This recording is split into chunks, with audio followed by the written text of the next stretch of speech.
everybody, Jen from Scrapping Under the Influence. So I am back with a project for the design team at Country Craft Creations. I am using Doodlebug Farmhouse Collection. This collection is so cute and the colors are just amazing in it. And as soon as I got it, one of the things that I really loved was this specific little odds and ends piece. This little door with the pumpkins and the leaf garland and the little welcome sign. And I was like, okay, I need to make this. So that's what I did. So this is my farmhouse album. It is 8¼ by 8¼ with a 1¼ inch spine.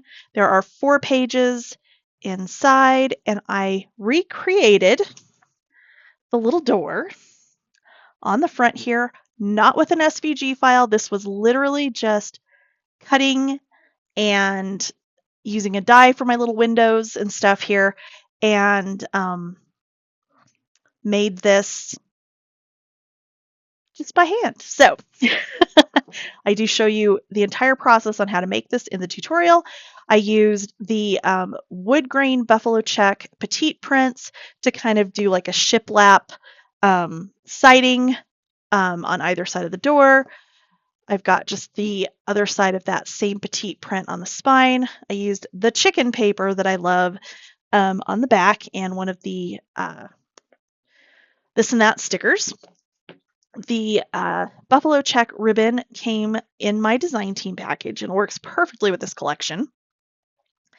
So let's open this up. So when you open it up, we've got pages on both sides. So on the front inside covers, we just have the large tags from the one sheet in the collection. I've got the buffalo check paper here, and then I've got the buffalo check acetate down here on the pockets. I've used puffy icons here with the flowers. Here we've got a tag from the bits and pieces, a sticker from the this and that, and then odds and ends, and this is also from the this and that. This little 6x6 photo booklet, I used this 6x6 paper pad to mat this. Here we've got just one of the journaling cut aparts and just some tall, skinny flaps and picture spots, and then you've got a good pocket here, and this tucks in to hold that all closed. On the next page, we've got a small waterfall that I did add photo mats to the back, and then one of the cut aparts here, and this is actually on a belly band, so you could slide additional photo mats and things underneath that if you wanted to. And this is goldenrod seam binding that was also in my design team package and works perfectly with this collection. Over here, I've got a little scene built with some of the odds and ends pieces and some of the mini icons as accents. I used the tag page to mat this flap so that it would stay down without needing magnets or additional ribbon or something like that. And we've got a nice big pocket in here. But I used the shape sprinkles, both the hearts and the little birds, to add a little bit of weight to that. I could have also like punched holes and done ribbon or twine or something in there, but I didn't really want to do that. The home is from the Chit Chat, and this border piece is from the bits and pieces. And then back here, we've got pumpkins from the Chit Chat. We've got pieces from the odds and ends. I did end up using a magnet here just because it was going to lay a little bit better if I did. But you open this up and we've got just a photo flap in the middle here, and then you've got plenty of pictures for photos top and bottom. And then the whole thing repeats on this other side. So again, bits and pieces, this and that sticker sheet, odds and ends. This is out of the Chit Chat, and we've done the same thing here with this booklet. Another one of the journaling cut aparts, and then for the most part throughout this, it is matted the same on both sides, okay? With the exception, of course, of the tag sheet, because those were just by nature going to be different. We've got the same waterfall here again on the belly band. We've got some more odds and ends and mini icons to build our little scene here.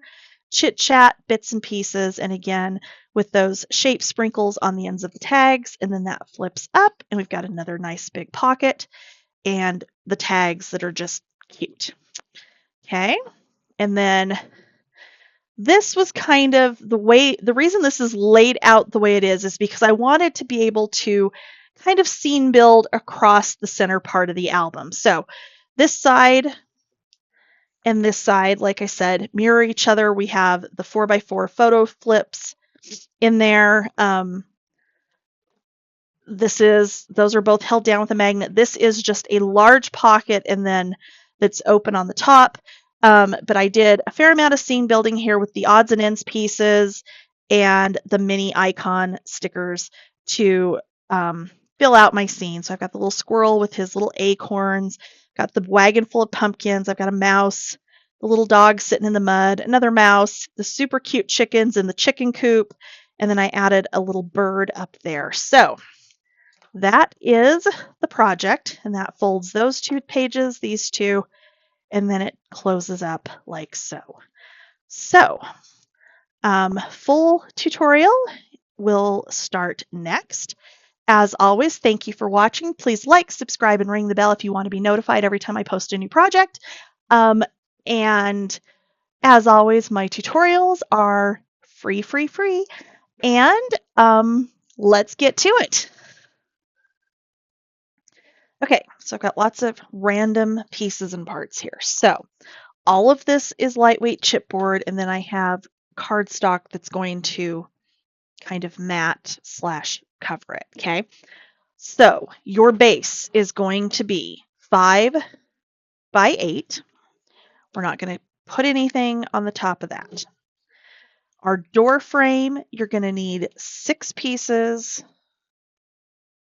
Why do I have extra pieces? Hold on. What did I do? Did I pick one up that I shouldn't have picked up? It's entirely possible.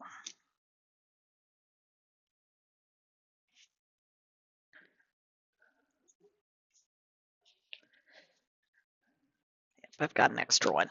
Okay, so 6 pieces that are 8 inches by 3/4 of an inch. 3 pieces that are 3.5 by 3/4. 3 pieces that are 3.5 by 1/4. Where did these? Oh, these are for the door. 1 piece that is 2.25 by 3. This is the one that's going to be our window. So I actually found a small square die that I just ran this through my die cut. Some of them it popped all the way through. Oh, maybe it did pop all of them all the way through. That would be awesome. It did. Okay, cool. And all I did is just mark where my center was and then kind of eyeball where I needed to run the die to make the window. Okay. 2 pieces that are 3.5 by 1. Those are going to be our panels on the door. Did I say 3.5 by 7? Maybe not. Hold on. 3.5 by 7 for the door base. I am going to start with my window simply because I need to put my matting on it and then let it dry so that I can come in with my craft knife and cut out my windows. Okay. So I'm going to go ahead and just glue this on directly on the top.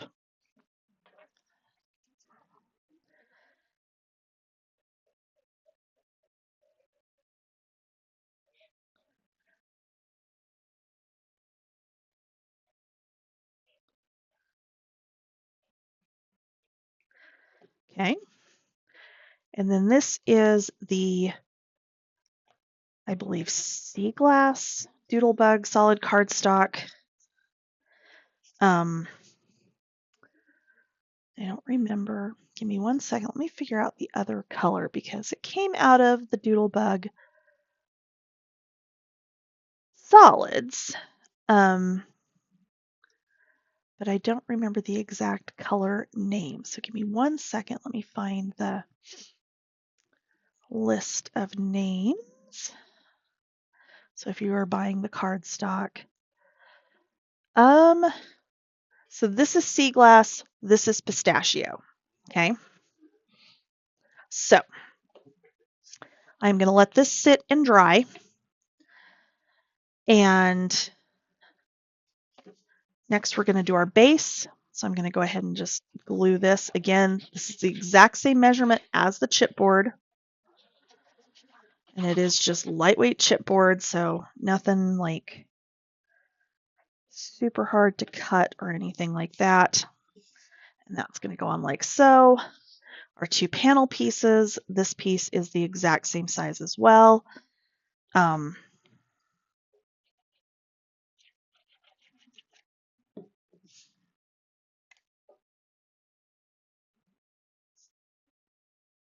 Like so. And again.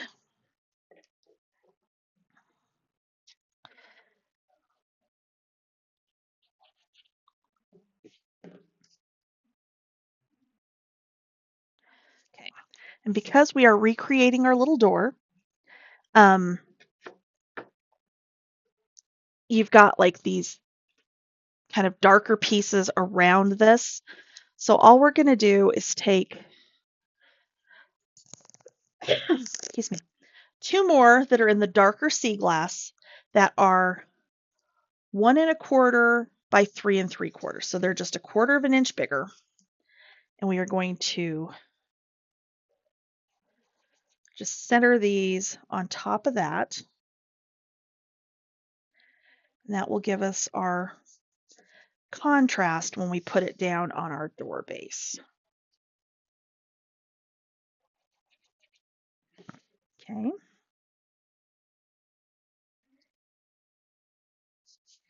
So I'm just centering those, and then we're going to center those. I'm going to set this one on here just for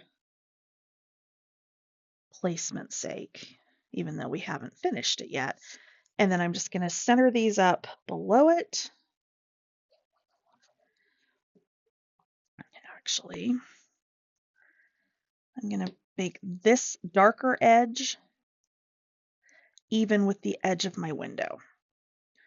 And then I'm putting it about 1/4 of an inch below the window.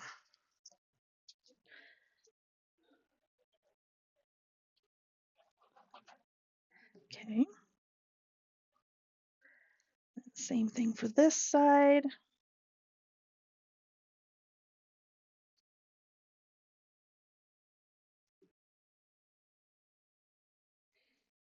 Okay.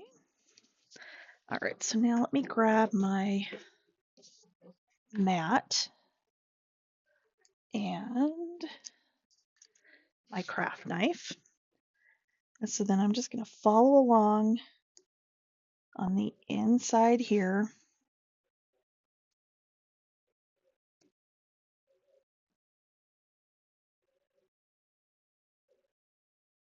And cut these out.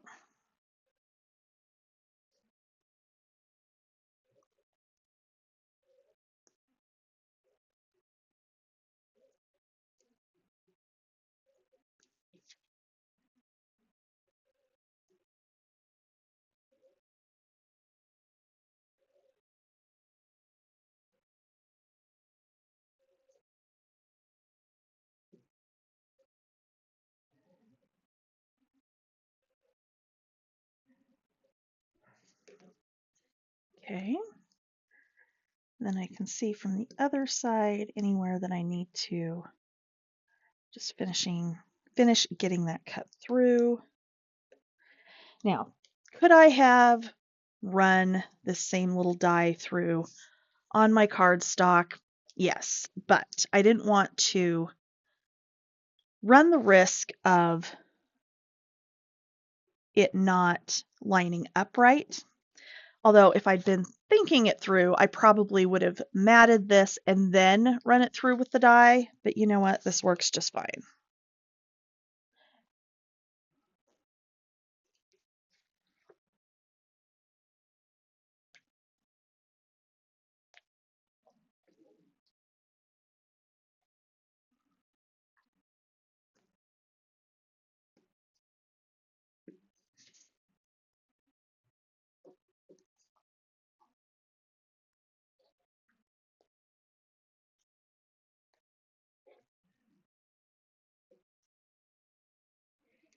Okay.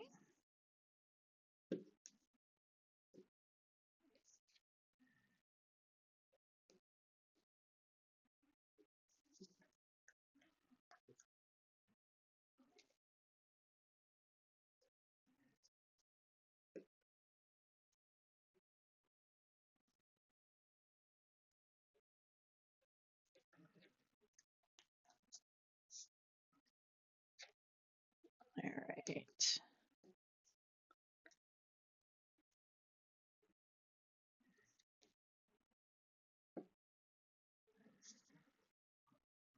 Okay, so we've got that ready to go. I've got just a little bit of chipboard showing on this one side. So I am just gonna trim that off. Okay, so now before I do that, however, I do want to find just a small scrap of acetate. So we've got that actual like window look. So I'm going to go ahead and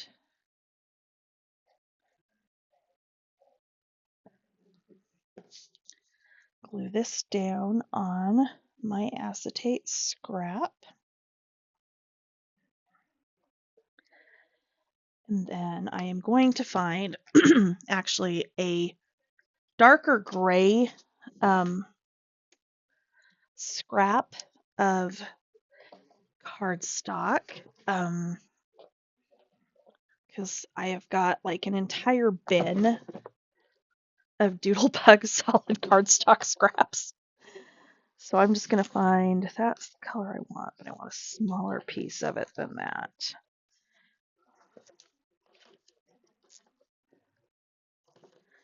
And it doesn't look like I've got a smaller piece than that, so.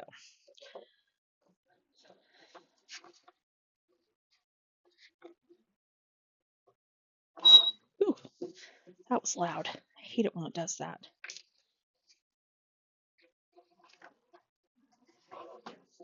Okay, so there's my piece for that. I will put that bin back. I have a much larger bin for petite print scraps, and I've gotten them a little more organized so that hopefully I can use those up before I cut into new pieces, because that's always, the hard part is you get in a hurry. So I'm like, oh, I'll just pull out another piece. And I have scraps that I need to utilize. Otherwise, why am I saving them? As I'm sure most of you all understand, because I'm pretty sure we all do that. Okay, so then I am just going to glue this one on the back.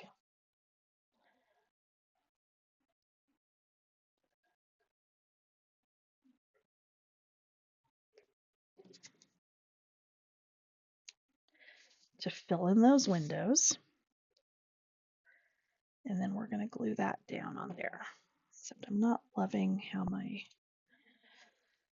chipboard edge is kind of visible on this one, and it wasn't on my other pieces. So I am going to fix that just a little bit.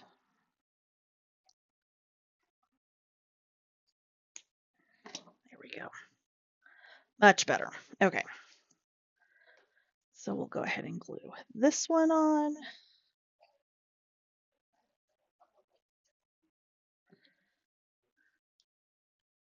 Like so. And we'll figure out like the little welcome sign and the door handle and whatnot a little bit later. Chances are I'm not going to do a door handle like this. I don't know, I might. Because as I'm thinking about it now, I think I kind of know how I can make something like that work. But I will worry about that in a little bit. For now, let's glue together our door frame pieces. So I've got 3 here that I am just going to stack up together and glue together.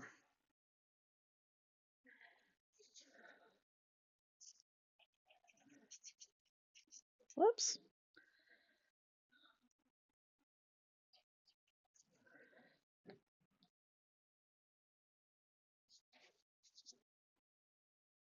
Okay, so those are ready, and then I'm going to do the same thing. So 3 and 3 with the frame.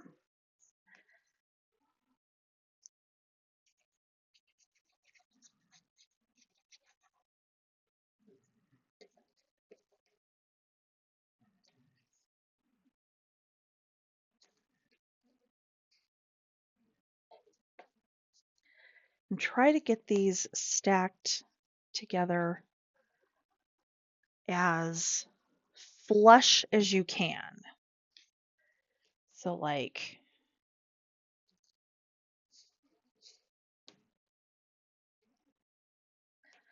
I'm tapping them down on my work surface to make sure that our edges are all aligned.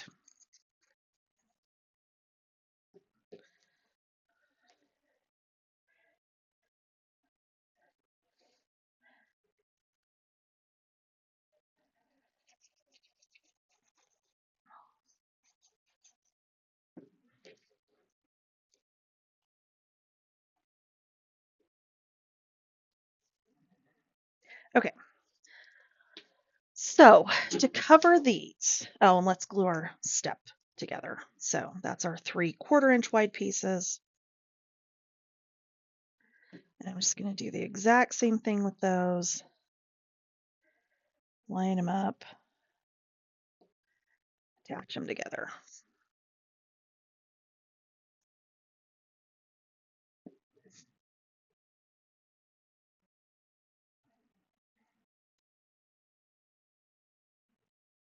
Okay. And that one, I should have kept a piece of that gray cardstock out, but I will deal with that in a little bit. That one's the least of my worries right now. So now I've got these pieces that are going to go on here like so. Okay. I am going to lay them on here. In fact, let me get out my scoreboard because that's going to make it a little bit easier,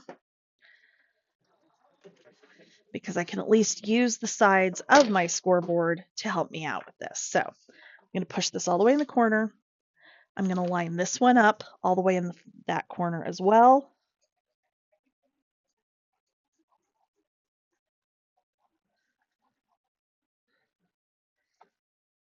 And glue it down. Okay. I'm going to push it to the opposite corner. Before I actually glue it, I'm going to make sure that my door is going to fit inside. And it is just like a hair over, so I'm going to leave the door there.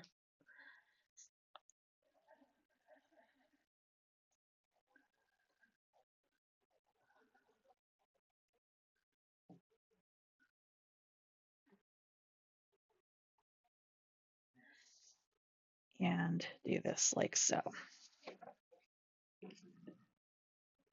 Okay. And this should fit right in the middle.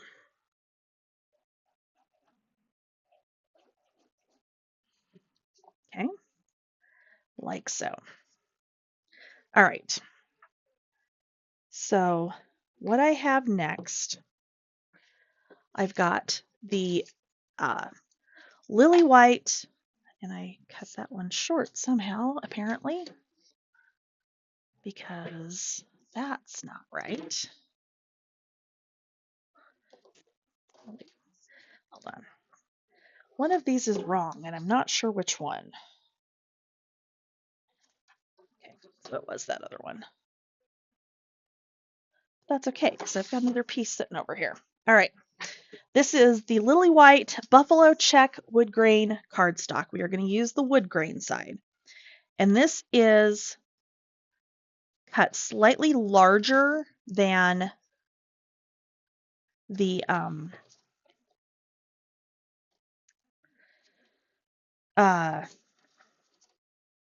frame pieces.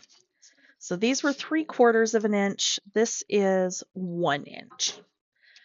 So what I'm going to do, Actually, this one didn't need to be bigger. This needed to be 3.5 as well. Okay, so I'm going to start on my top piece. I am going to glue my cardstock on this edge here.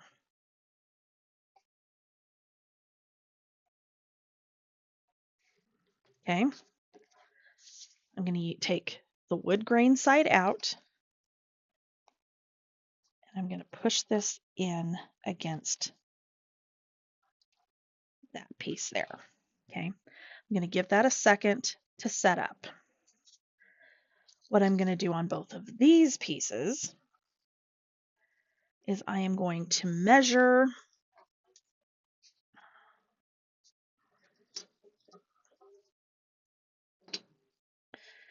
3/4 of an inch down. Somewhere I have a pencil.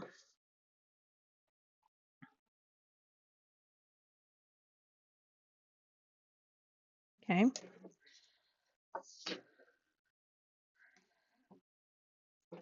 And I am going to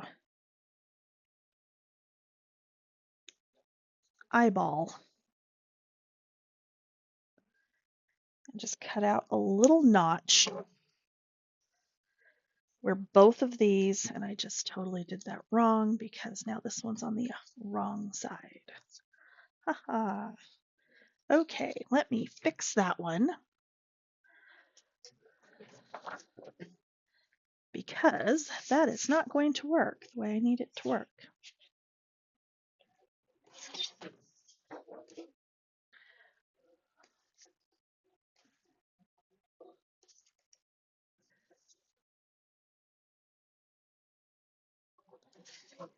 Okay. So I've got one piece. It's where I need it to be. I'm going to flip it over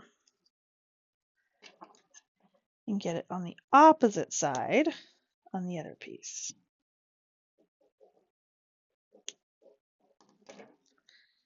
Okay. So this way, these are going to come up on the side of that piece. Okay.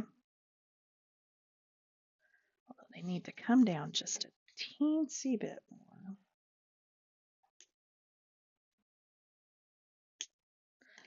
Because they need to overhang on that end.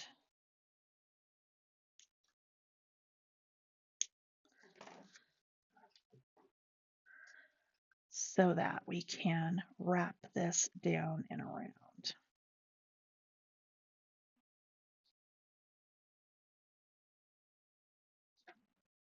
Be enough. I think it needs to go just a touch more. And this is going to be where I don't really have an exact measurement for you. You're going to have to kind of see how yours sits and adjust it accordingly. Okay, I think I'm about right there.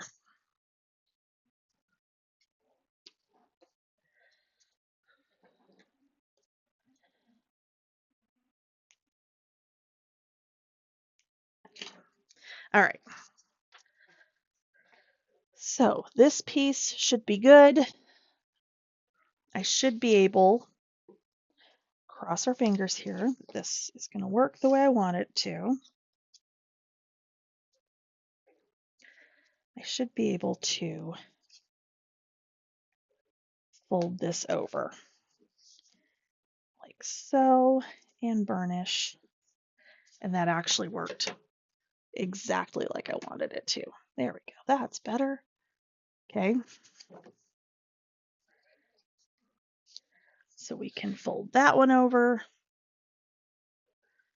and then we can fold it over to this edge as well. Okay. So I'm going to go ahead and glue that in here.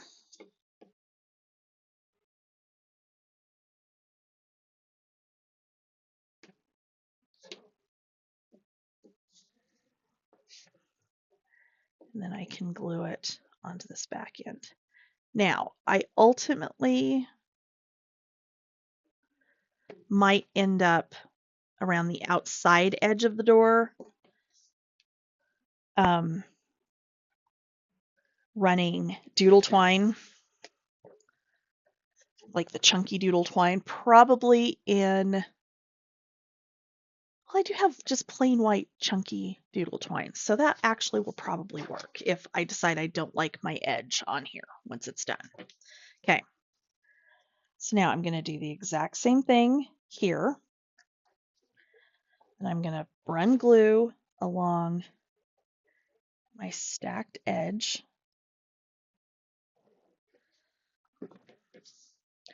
And then I'm going to stand this up in there.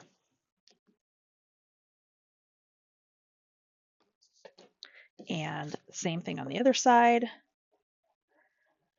The exact same process that we just did with the top part of that door frame. We're going to do it with the sides of our door frame. Okay.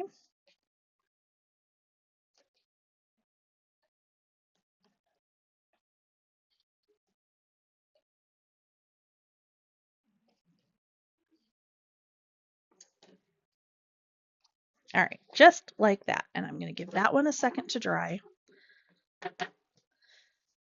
And while that dries, I'm actually going to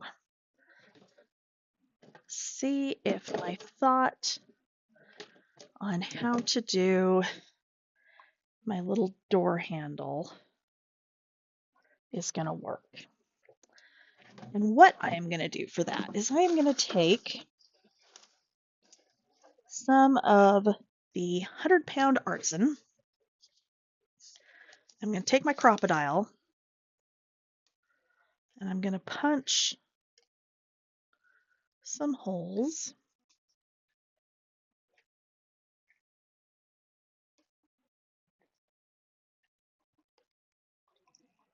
Okay, so I've got 4 of them. I'm going to try, probably with my bone folder, to flatten these back out because I want to stack these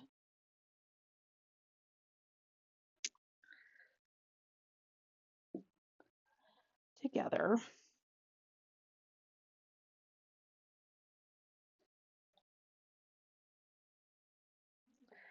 to make my handle. Although these might not be big enough. I don't know. We'll see here in a second. It should be big enough for part of it.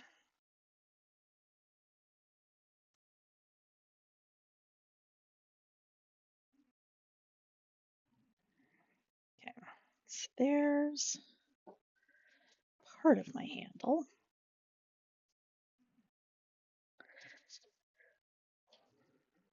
I'm going to move that out of the way for just a second here. I'm going to get my trimmer.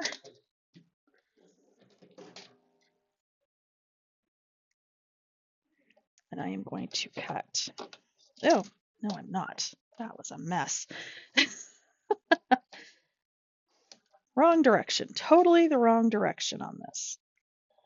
I'm going to cut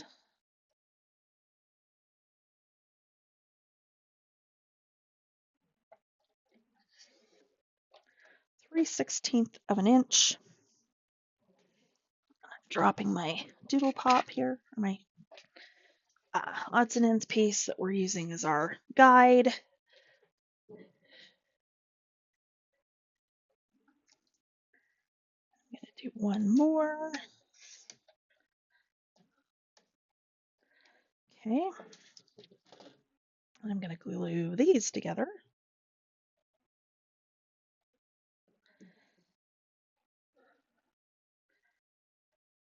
in a stack. We're going to make this about 1.25 inches.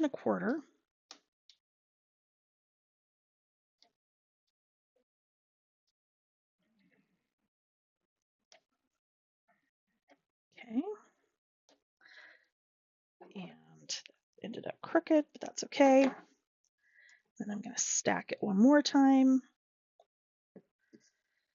because we're just building and reinforcing like a door handle of sorts.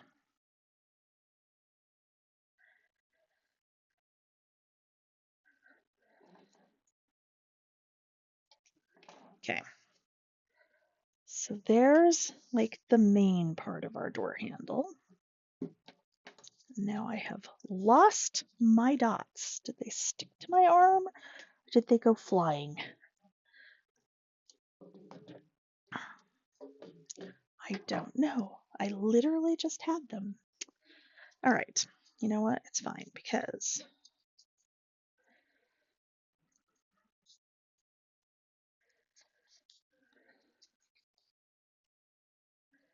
I'm going to fold this over and glue it together.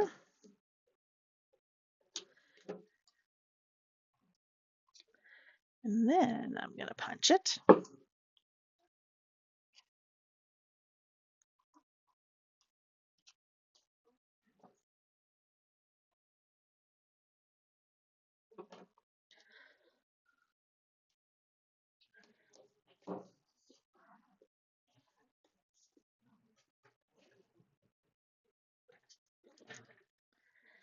If I can manage to not lose it, that would be a good thing. But I don't know that this is going to be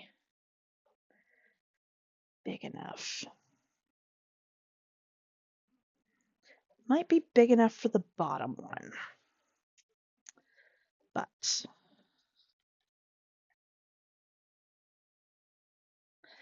I think I'm going to need, there we go, bigger for my top one, which is understandable.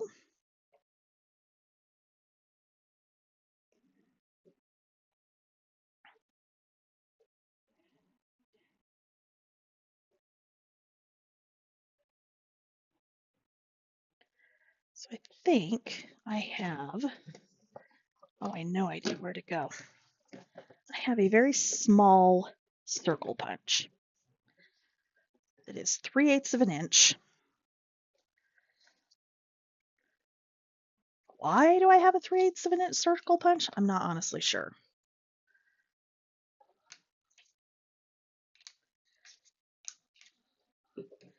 Yep, I think that's what we want right there. Okay. So we've got our tiny piece for the bottom.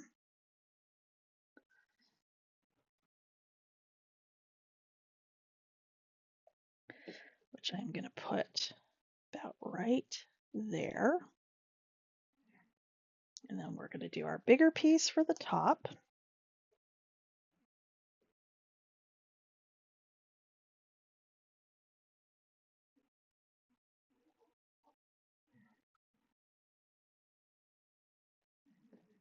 So again, we're going to stack them together.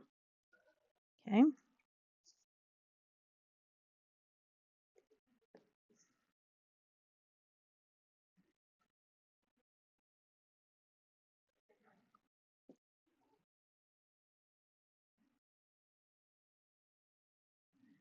Okay.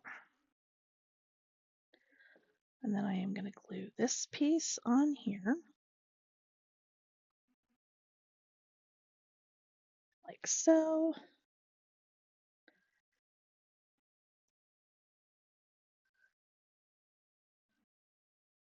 And then we are going to line it up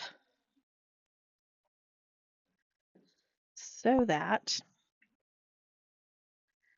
it just touches the top of my other circle. And there's our door handle. That worked.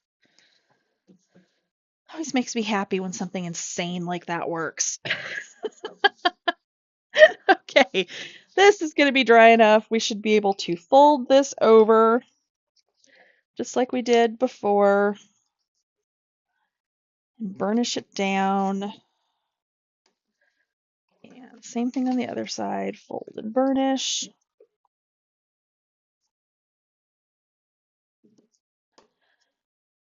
Okay.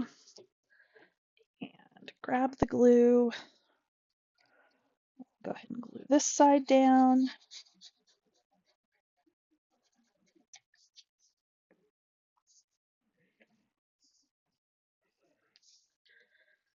And since this is all going to get decorated, we're going to go through and pick out our leaves and our pumpkins and whatnot. I've got the pumpkins. I haven't grabbed out all of the different little leaves that need to go for like the garland piece. But, okay. So I've got some hanging over. Not a whole lot on my end, so I'm really not going to worry too much about that.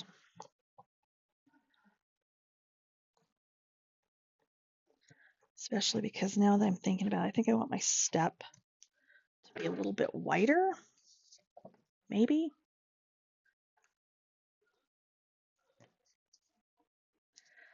Okay, so this will fold on around, but because I'm going to go ahead and use that white doodle twine to like finish off my edges here, I'm not going to worry too much about that.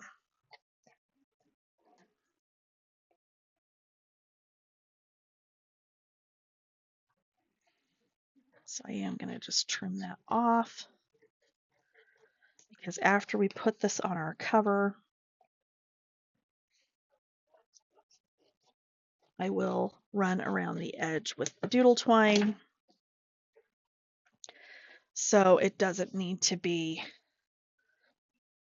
as exact, but we want that nice finished edge for where this is going to sit down in the middle here.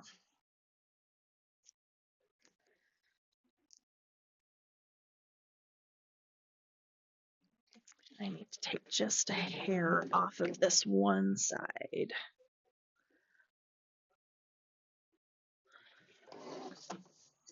There we go. And that will sit down in here like so. Okay, that will fit. So I'm going to go ahead and get glue on the back of this.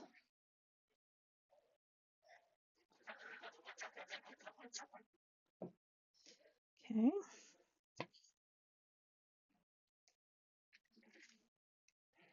There we go there. And then I'm going to find some more, the lighter gray for my little step piece. And it's just going to go in the bottom here. And that is good to go. And it's ready to go on our cover, which we will build next. Okay, so for the cover of our album, you are going to need a piece of chipboard that is 8 1/4 by 8 1/4. 2 pieces that are 8 1/4 by 4 1/8, because this is going to be a gatefold. We are going to position this on the front so that you're opening the door, okay? And then 2 pieces that are 1 1/4 by 8 1/4, okay? So let's start with our 2 spine pieces. So to wrap those, you need cardstock that is 4 1/4 by 10 1/4. I've lost my thing. You want to cover the back entirely with tape. This stuff you can glue if you want to, but tape seems to come out so much better. So that's how we're going to do this. That's how I always do this. Okay, so put that one down. Get our second one in here. Get the backing off of this.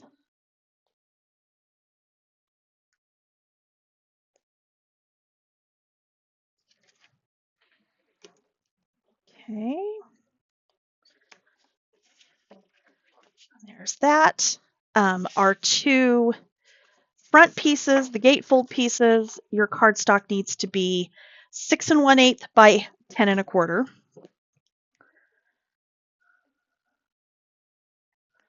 And again, you're going to do your tape all over the back. We're going to swap that out because you want your 1-inch spacers on both sides for your cover. For your spine, you want your 1 inch and your 1.5 inches. I may or may not have said that out loud just a minute ago. I may have just thought it. because I've made so many of these, I could do them in my sleep. If you are new here, I do have a beginners playlist where we walk through the hows and whys and do a very simple album, and I will link that up in the upper corner. So if you are new here and you have not made something like this before, or if you want a refresher, or you just want to know why I do something the way I do it, that's what you want. Okay, and then our last piece is going to be 10 1/4 by 10 1/4. And maybe we're going to get the backing off and maybe we're not.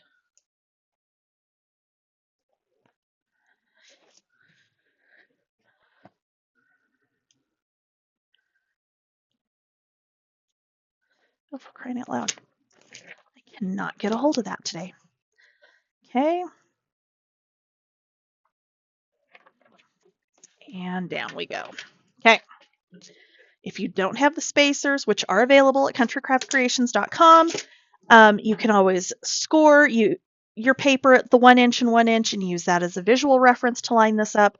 You can eyeball it because the way we wrap this, honestly, it's not going to matter. Or you can use chipboard scraps, which is what we used for a very long time until they came up with the spacers, which we love our spacers. So, and now I have lost my 1/4 inch score tape over here somewhere. Ha ha ha. I swear to you, I just had it. I don't know where it went. I know I haven't used it all. What did I do with it? I just was using it this weekend.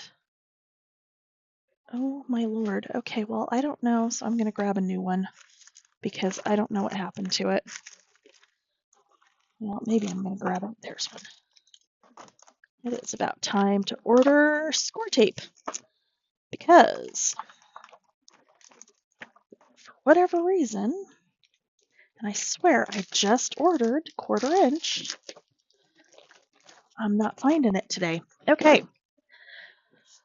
Okay, so we are going to wrap our cover pieces and our spine pieces. We're going to do the covers first this time. So what I'm going to do is take my bone folder and I am just going to kind of go around like so and find where my chipboard is so that I kind of get this outline, okay? Because it's going to make it that much easier to fold around and burnish my sides, okay?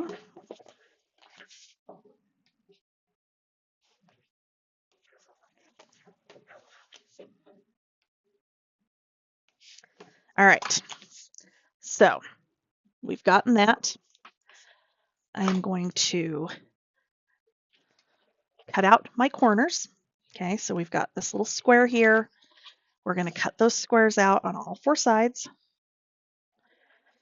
I've been doing mine this way for a while, where I fold it over, look at where my line is, very carefully take that little slice out.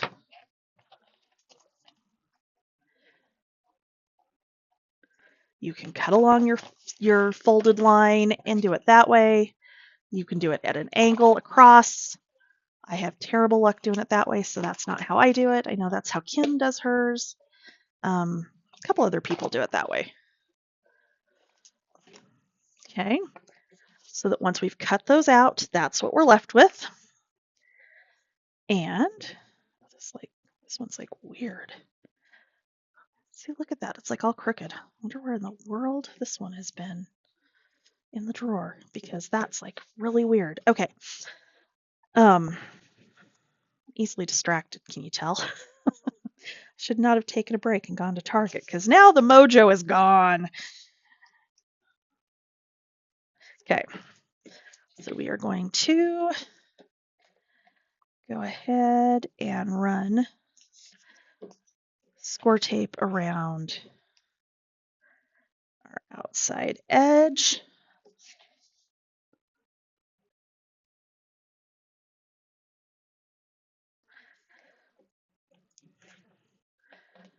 And then I'm going to go ahead and take, actually I'm going to burnish that down better because somehow I don't think I burnished that down where, well, and where this tape is like almost acting not right. Like the roll is just weird. I don't know. Maybe it's me. Maybe it's just been a long day. And who knows? Oh well, it's okay. All right, so I'm going to go ahead and get the backing off on all four sides. You can do it one side at a time. This is just how I do mine. Then I am going to take my glue. I am going to run it along the edge here, and then up in the middle. Then I'm going to push up against the side of my chipboard with my bone folder and bring this over and burnish it down. Okay.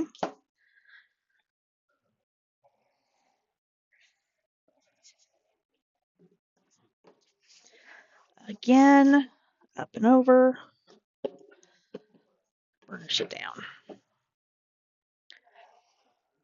You can just go around and do it. I like to do opposing sides, but truly, it doesn't matter. You can do it either way.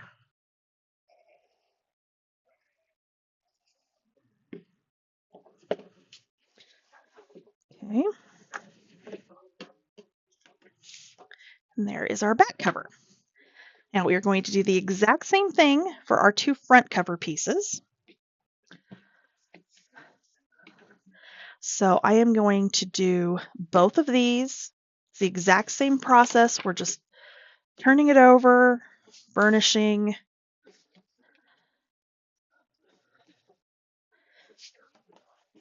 folding,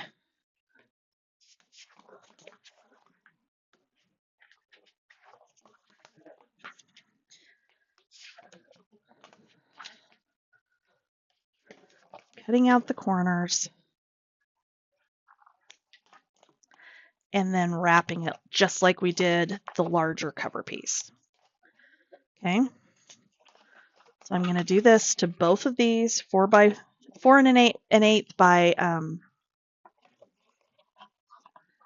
whatever it is, 8 1/4. It's been a long day somehow, even though it's a holiday. Somehow it's still been a long day. I don't know. Okay, and then tape, glue, just like we did with this other one. Okay, so I've got my cover pieces wrapped, ready to go. And now we'll do our spines. So I'm going to do the same thing with the spine, or start out the same way with the spine. So I am going to burnish and burnish. I'm going to fold it around so that I know where I need to trim out my corners.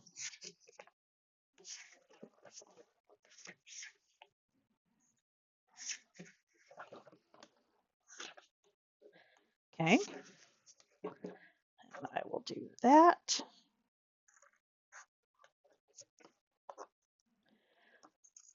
So one thing with the lay flat method of covers, you can wrap your spine pieces to put them to the inside or the outside. I tend to do outside, or I'm sorry, inside. Okay. If you're going to do outside, when you go to miter on this top part here, you don't want to do it quite as aggressively as you would do it if you're putting your spine to the inside. If you're putting your little wings here to the inside. Okay. All right. So that one's ready. Let's go ahead and do this one.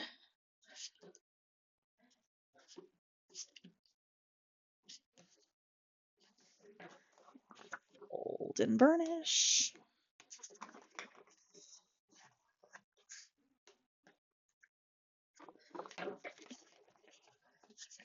Oh, that's not quite right there. There we go.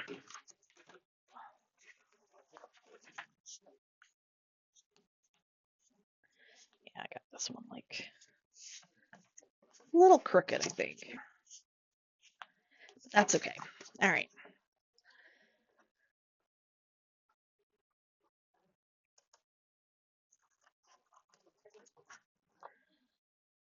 Go ahead and miter.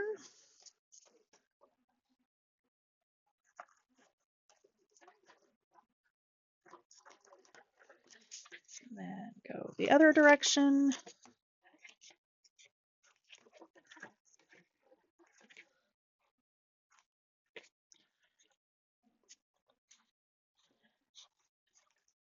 Okay.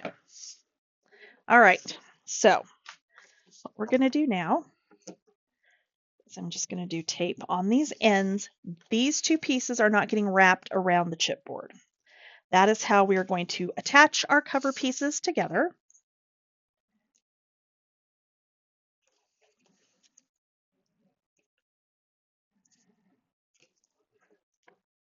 Okay.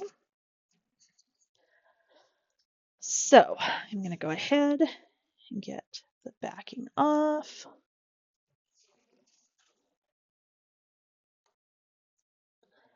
And then we're going to go ahead and the same process to wrap,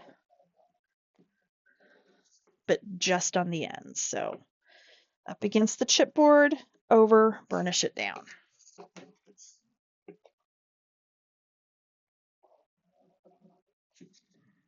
And then again, over and down.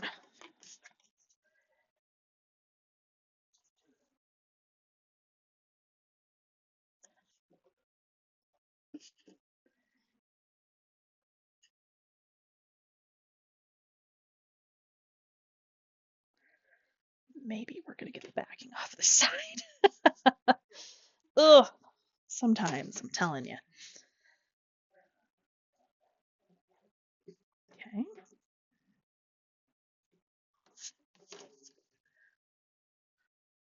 And this side. Okay. Then you are going to flip these over. I can see my piece here is like weird. Okay. And we are going to burnish again along the edge of that chipboard. Okay.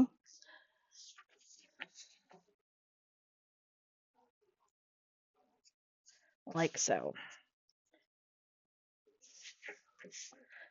So when you do that, it makes, you can see now your spine is very defined. Okay. Okay. So then we are going to take our score tape and we are going to run it just along this outside edge with the pretty side facing up.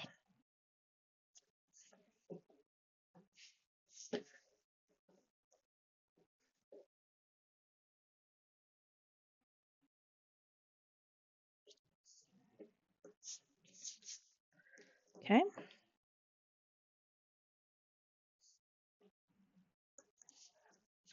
All right. So I am going to start with my main cover piece. So what I'm going to do is pull the backing off there. I'm going to put glue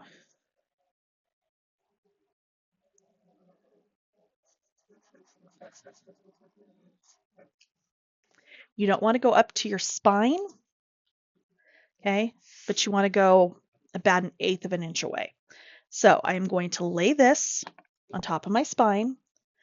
I'm going to use my finger up here since I can't see what I'm doing. And I'm going to watch down here. And when it drops off that edge, we're going to drop it down and burnish. Okay. I'm going to do the same thing on the other side.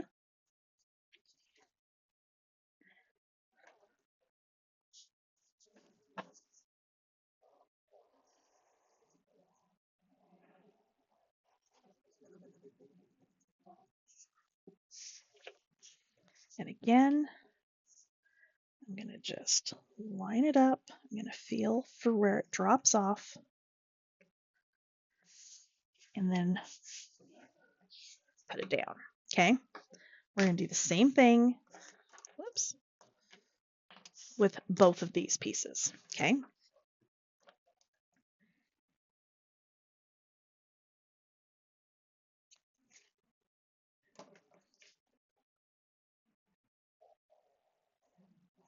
So glue.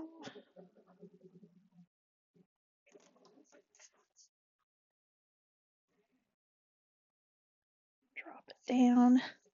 The reason on this that I use the tape and the glue, especially on this part, is because that tape is going to, as soon as you go to put it down, that tape is going to grab it immediately.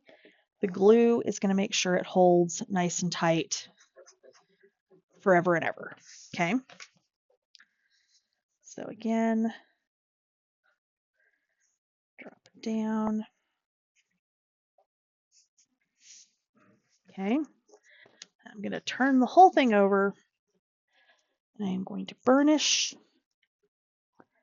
and push that spine down in between those two cover pieces. Okay. The next thing we're going to do is put on our reinforcement pieces. So my reinforcement pieces are 8 1/8 by 5 1/2. They are going to go here and here. You want them at least an inch bigger than what your width is that you used on your hand or your spine. Okay. You do want to, the rest of this you can use just glue for the rest of this. For this step, I cannot recommend using tape over that entire piece enough, because what's going to happen is this is going to grip all the way across evenly. You're not going to have it bubble. You're not going to have it try to lift up. It's going to have better adhesion than if you're trying to do it with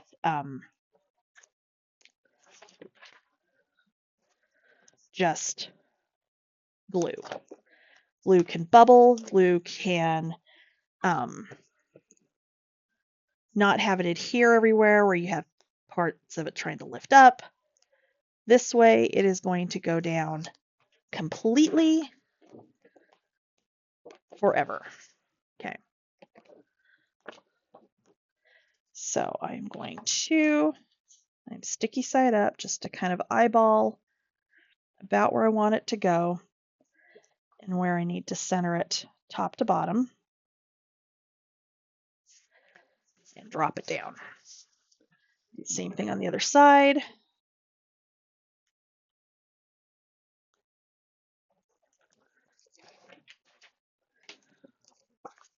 Again, I'm going to go sticky side up to kind of get a visual of where I want it to go. And then I will flip it over and put it down. Okay, so it's down.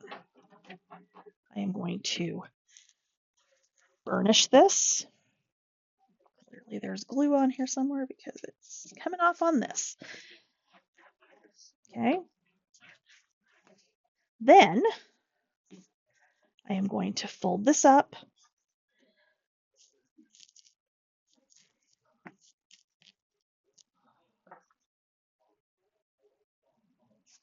and you're going to burnish that hinge or that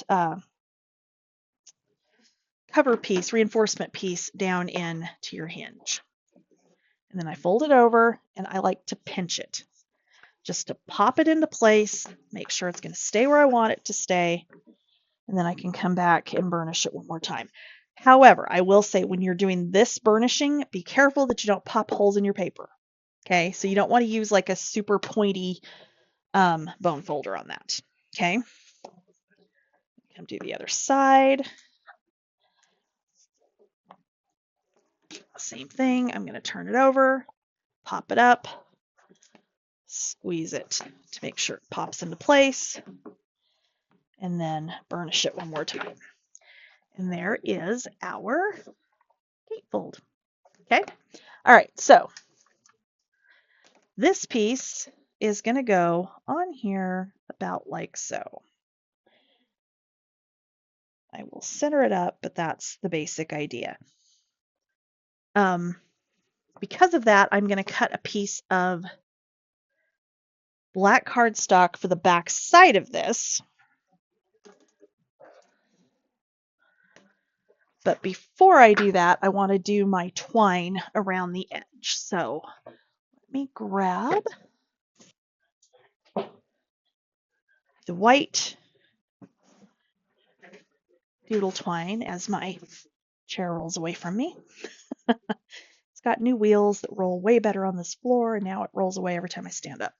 Okay, so this is just the lily white chunky twine. I think it's available on CCC's website. I'm not positive if it is. It will be in the video description. If not, you can use any of the doodle twine.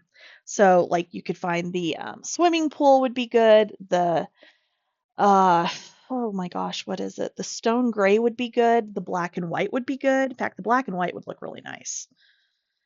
And I'm really kind of tempted that maybe that is what I'm going to do instead of the white. Haha, you know what? I think that's exactly what I'm going to do. As soon as I said that out loud, I was like, oh, I like that idea better. So hold on one second. Let me grab that one instead. Okay, so this is the black and white doodle twine. Chunky twine, that is. Okay, so you may have seen me do this on shaped albums. First thing I'm going to do is find good, super sharp scissors, which these are sharp, but not quite sharp enough to cut this off nice and clean like I want it. So let me find some other ones. Okay. All right. So I'm going to start down here on the bottom next to the little step piece, okay? And what I'm going to do is I'm going to run a line of glue right along that edge, okay? And then I will put this down, and I'm going to let it sit for a second and dry. So this is not, it's not a long process, but you've got to have a little bit of patience. You can't just like slap glue on here and just think you're going to wrap it around and be done, because it does need a second to start to set up before you move it around to the next side.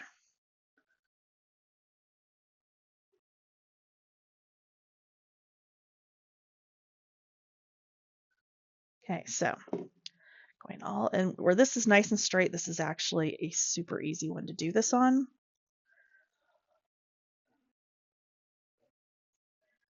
It's not always this nice and straight, but it's a good way to cover up like raw chipboard edges in a way that gives it a really finished look, and it's a neat look.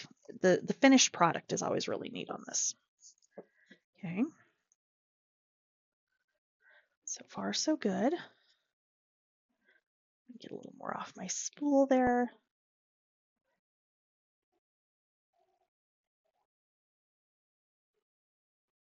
Okay. And across the top. Because initially when we were building the door, I was thinking I would just make sure that the petite print cardstock kind of wrapped around, but I think this is going to look much, much better. I like how it wraps around on the front because it's like, you know, the finished edge on the door frame. But I think for this, I think this is more of what we want. Okay. We're going to come around this side and just press down. Okay.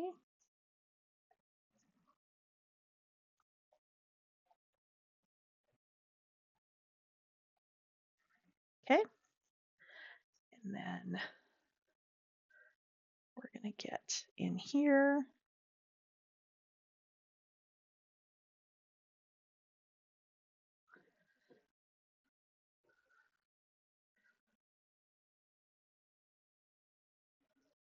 Okay, so when you go up over your step, if your step kind of sticks down a little bit like mine does, you'll just push that in with the fingernail and then continue up and across. Okay, and that's why you want nice sharp scissors so you get a nice clean cut when you cut that edge off. Okay, so I'm going to get just a little bit more glue in there, and then I'm just going to push down with my fingernail, and there we go. We've got our nice little border on our door. Okay. Next up, we are going to do the matting for the cover. So I'm going to do something a little bit different here. What I want to do is I want to take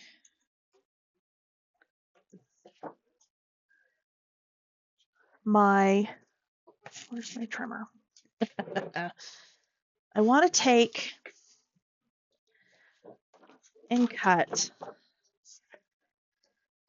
a 4-inch, I think. So this is 4 1/8. So I want to go 4 inches of my wood grain petite prints, and I'm going to turn it so that the wood grain is running the other direction. Okay, so it's running side to side. And we're going to kind of make this look like shiplap. Okay. So I've got 2 pieces that are 4 inches that are just leftovers from the ones that I cut, or from the sheet I cut our door frame pieces with. And I want to do them what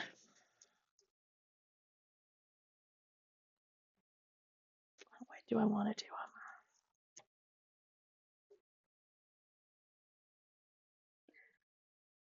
I think we're going to do it 1 inch. So I'm going to cut 4-inch by 1-inch strips.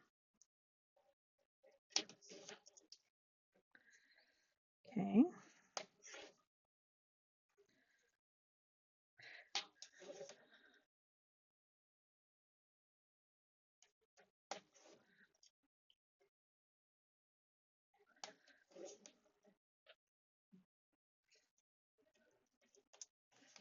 All right. So I'm just going to make a little stack there. I'm going to do a little stack here.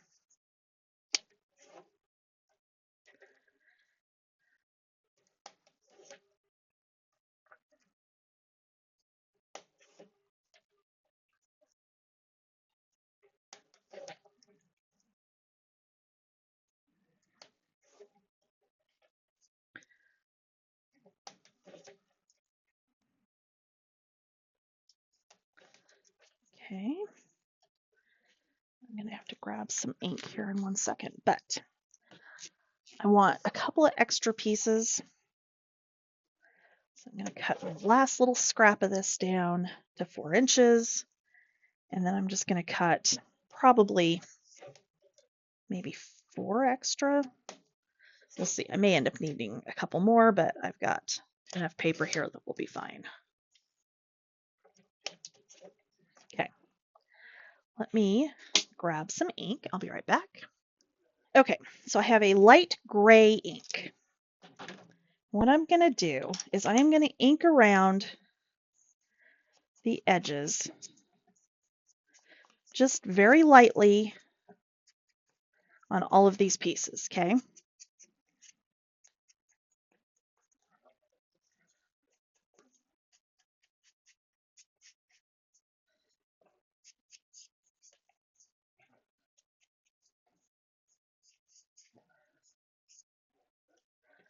Because we want to kind of give this like, to look like siding or shiplap or, you know, just planks or whatever. Totally probably using the wrong term for that, but you'll see what I'm going for here in just a minute. Okay.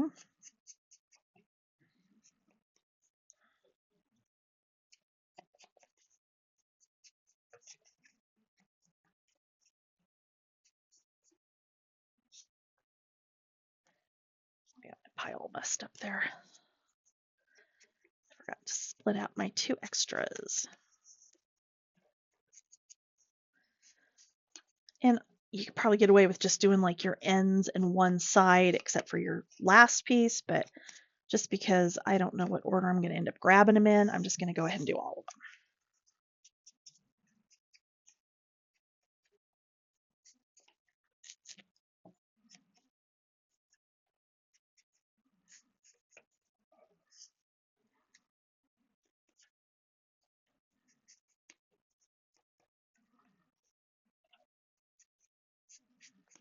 Okay, so I'm going to do one side and kind of show you the basic idea, and then I'll do the other side off camera. So the basic idea here is we're going to take our first little strip, it's going to glue down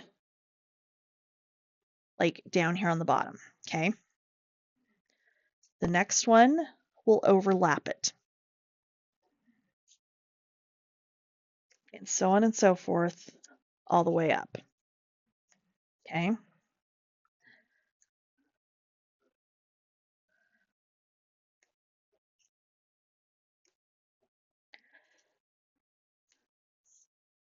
Like so, okay?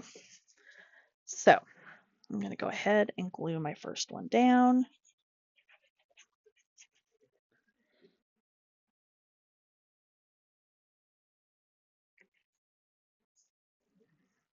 Okay. And then as you layer these up, you want them to overlap about 1/8 of an inch, maybe a hair more, but don't put glue on that last little part that's actually overlapping. We want it to kind of pull up a little bit, like we're not going to pull it up on purpose, but you don't want it like glued down flush, if that makes sense, okay? So like I'm going to go here.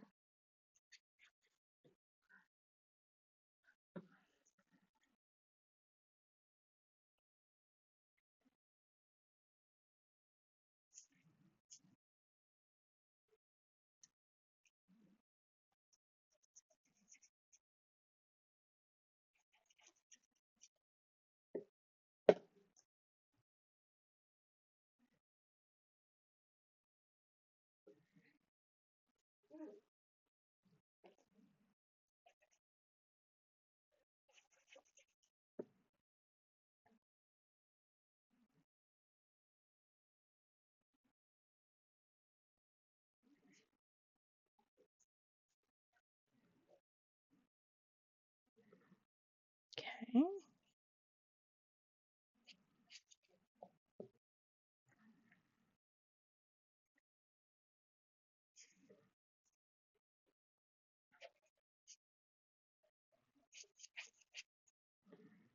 A little bit low on that one, but that's okay.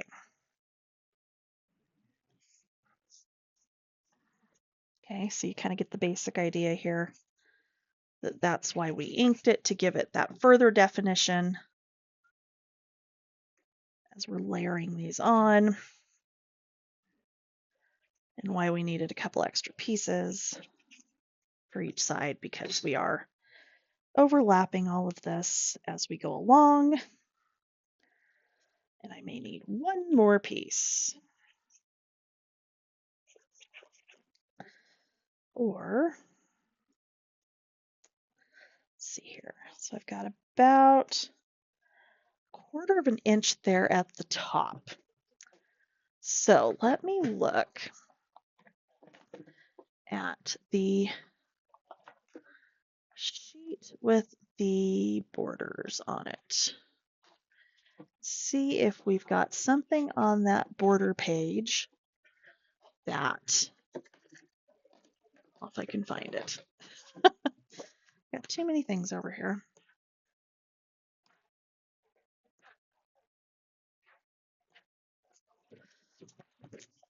Well, crying out loud.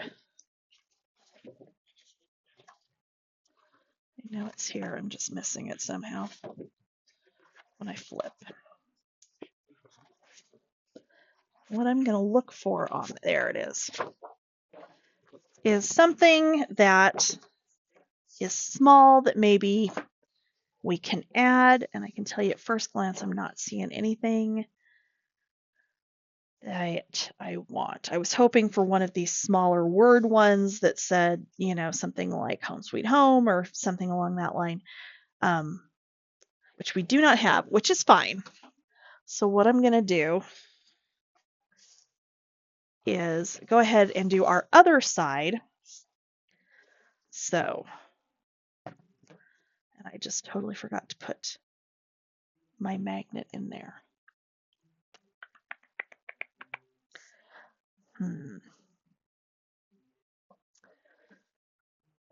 Yes, we could.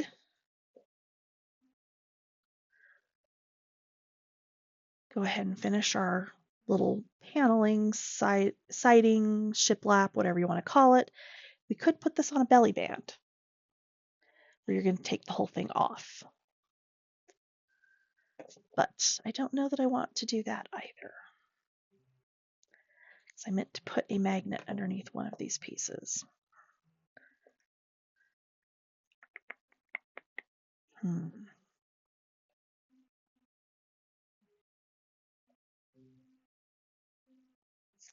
Okay, let me go ahead and do this other side.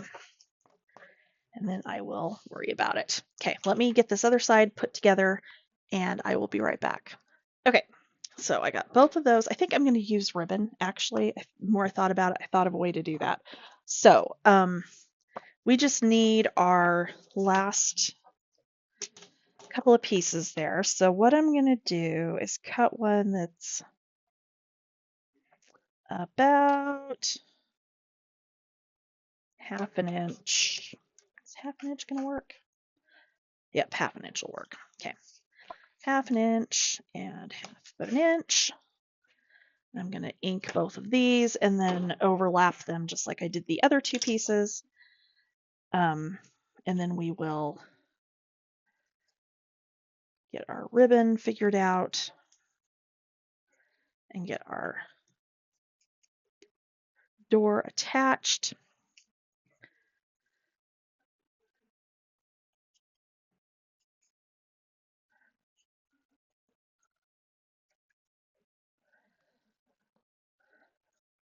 Because we're going to have to do one little thing a little bit differently because we have our pumpkins that we still need to put on here as well.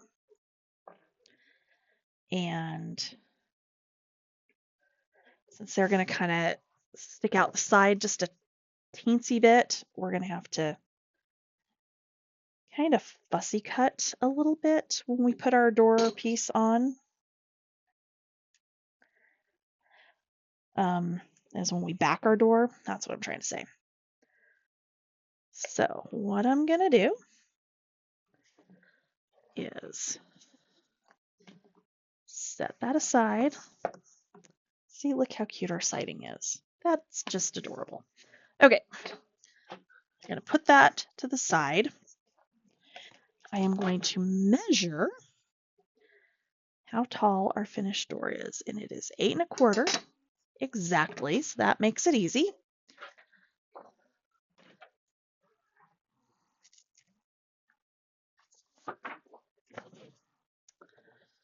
And I want to, let me think about this for 1 second here.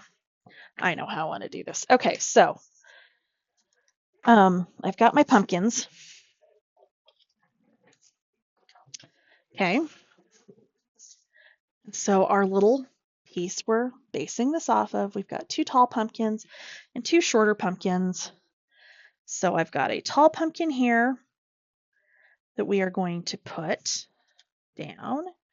We've got a shorter pumpkin here, and we've got our little buffalo plaid pumpkin here. Okay, so what I want to do is I am going to take thin foam tape,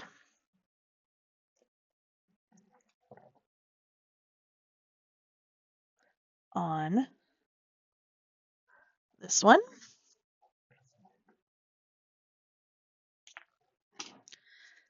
to this one.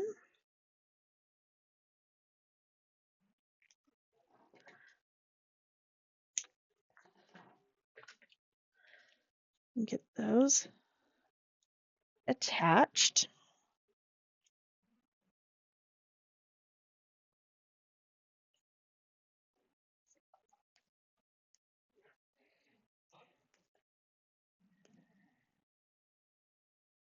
Okay. And then this one, I am going to get foam tape on this edge where it goes on top of the other one. Like I said, this is the thinner black foam tape. This is not the thick stuff. When you order it, you can tell the difference for sure if you're not sure. If the measurement's not listed, like the thickness isn't listed, by how long the roll is, because the shorter one is like, or the thicker one is like 54 feet. The thin one is like 108. So that's how you can tell, because the length of it will be in the description, even if the thickness of the foam tape itself is not. And that is how you can tell. Because I am actually out of the thin white foam tape, which I discovered yesterday, much to my annoyance. Okay. All right, so what I'm going to do, I'm going to cut a piece. So we're 8 1/4 high. We are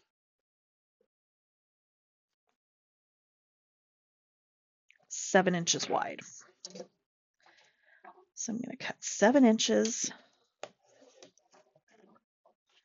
I'm going to cut 8 1/4.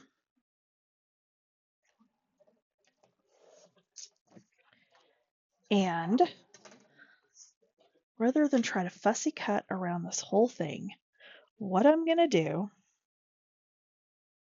is lay this on here like so. Get it centered, ready to go. I am going to draw a line.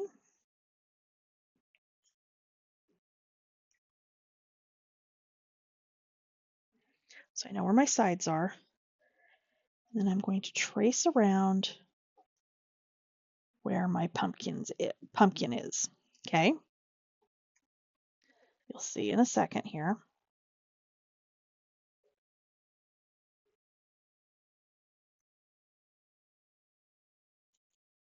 Okay. So you can see that's where I need to cut. So what I'm going to do is I'm going to put this in my trimmer. I'm going to cut down almost to the top of that pumpkin. Line this side up and do the same thing.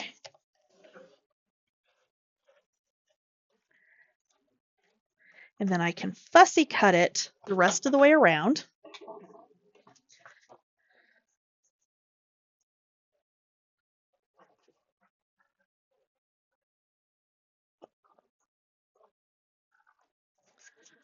Okay.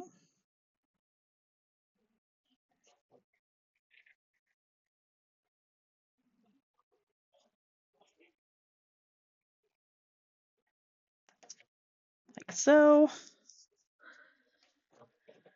On my other side.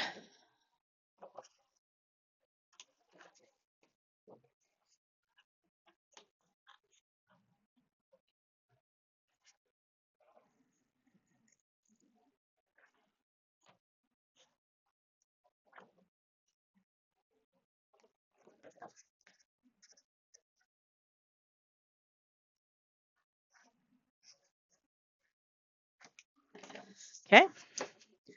And then what I'm going to do is line this up. Make sure that my pumpkins are mostly,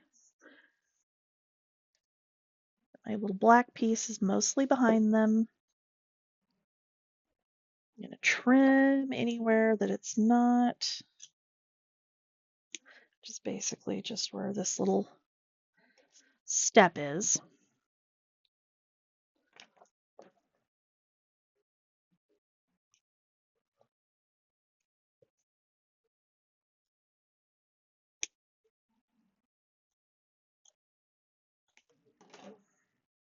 Okay.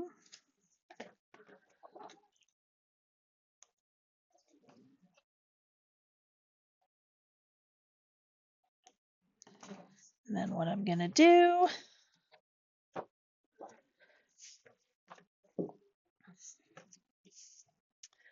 is we've got a gap.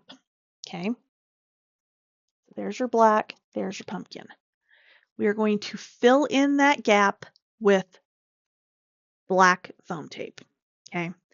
Not ideal, honestly.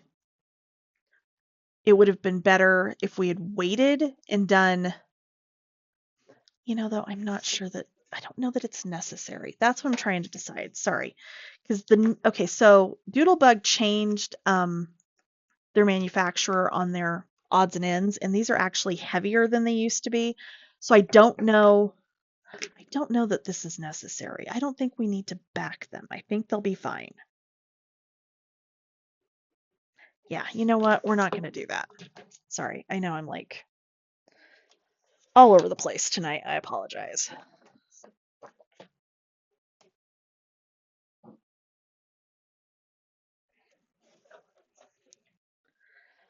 Okay, so I am just going to back this with normal black paper, cardstock that is.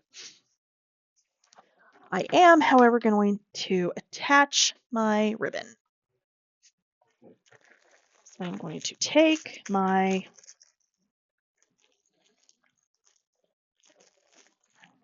buffalo check, if I can get this open, sorry for the crinkling, and it needs to go on this side over here. So I'm going to throw down a little bit of glue, and then I'm going to tape over the top of it with whiter score tape.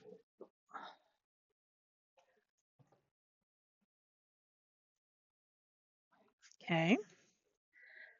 And then we are going to put our black piece on the back, which I think I need to trim it down some more. I think it's wider than it needs to be. So let me just measure this one more time. Yeah, I think it is a little bit wider than I need it to be.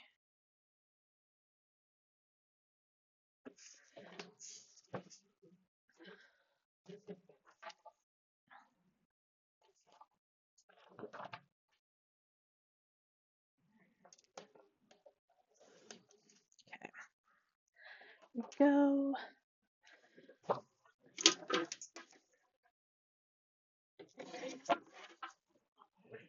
I think that's better.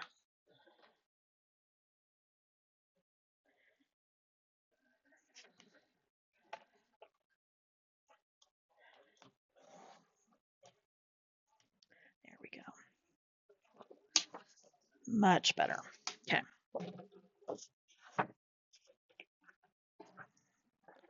Even my weirdly rough edge, because I shouldn't be doing that. That's a new blade. It's a new trimmer for that matter. Okay. So this is going to go on the back here.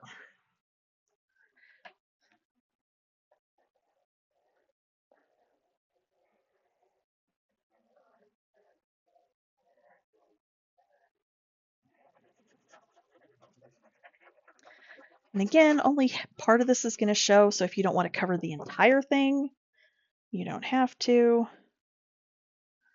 I'm just going to cover the whole thing.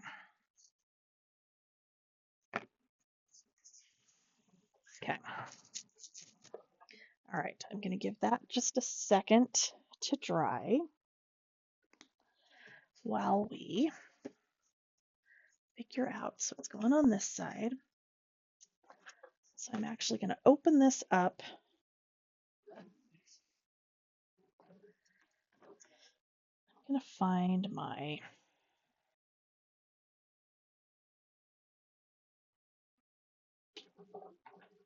kind of my halfway point and mark it. Just a little mark.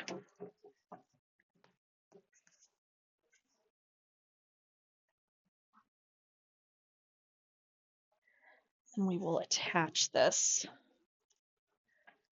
to one side.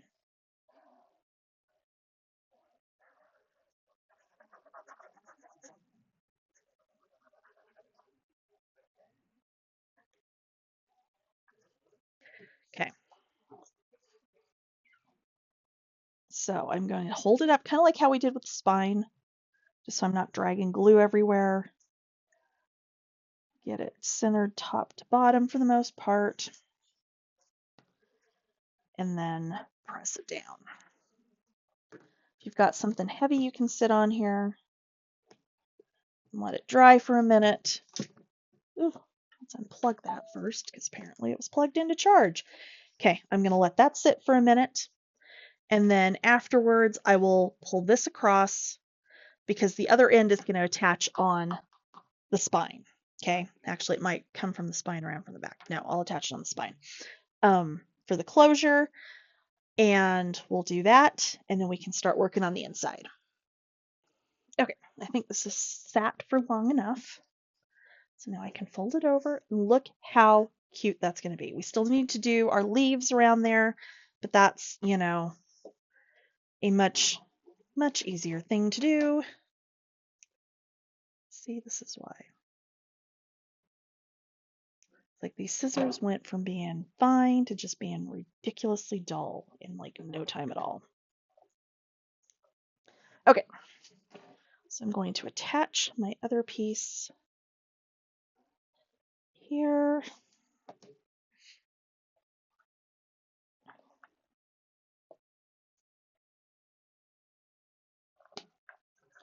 Okay, so that's all ready to go.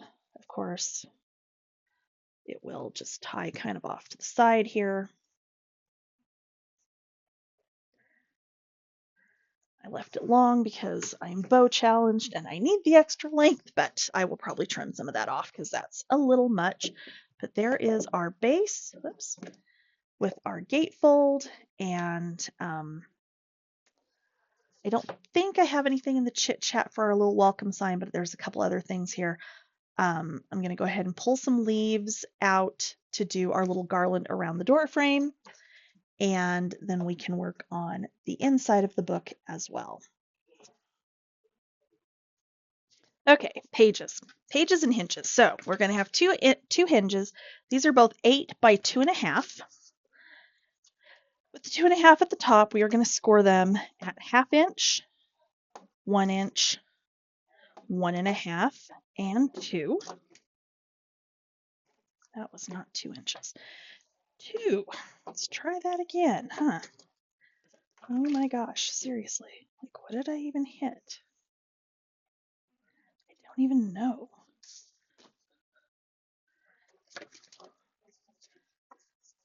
Okay, well, I'm going to go ahead and fold and burnish this one so that I get it where it needs to go for sure. That was crazy. Oh my gosh. Okay. All right, so since I'm folding, you're going to fold and burnish.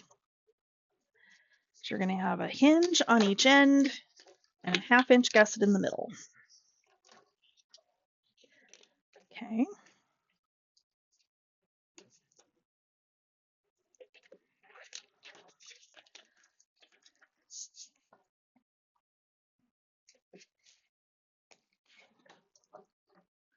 There we go. That's much better.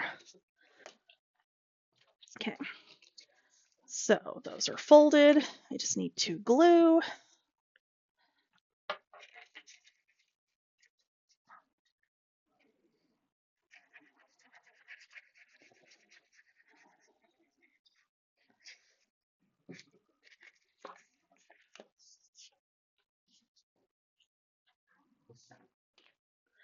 Like I literally just had it in my hand. Where did it go? Okay. All right.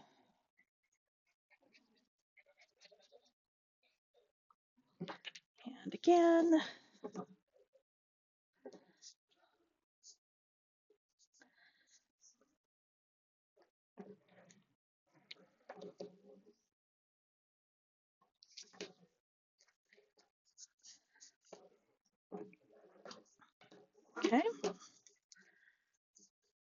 the other way.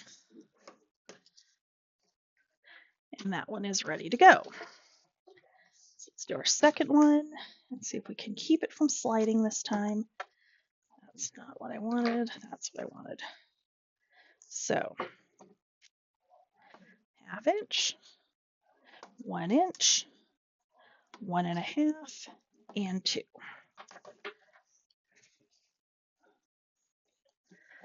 Okay.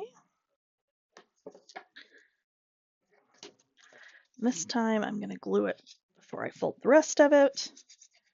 Really, you can do it either way. When I have big hinges, I start in the middle and work my way out one side, flip it, other side, just to make sure it's not getting crooked. This one's small enough, it's not going to matter as much.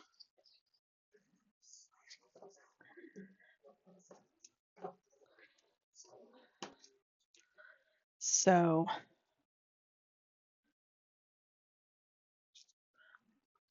yeah, that's right. What am I thinking?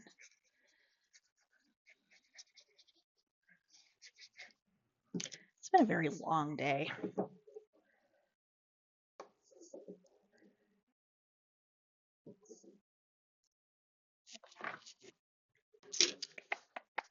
Somewhere here, I have something to wipe up glue. There it is.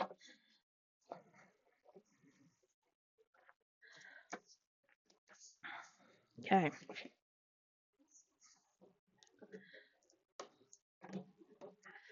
And this one is totally crooked.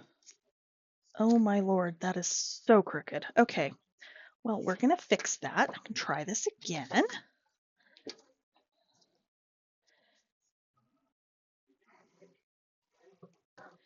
Okay. Apparently, I just cannot hold that stuff straight in the scoreboard tonight. Probably shouldn't be trying to do this at all, but here we are. Needs done so I can move on to other things. Oh my lord. Okay. So we're going to try this a third time. So 1/2 inch, 1 inch, 1 1/2, 2. Okay. Looks like it makes sense.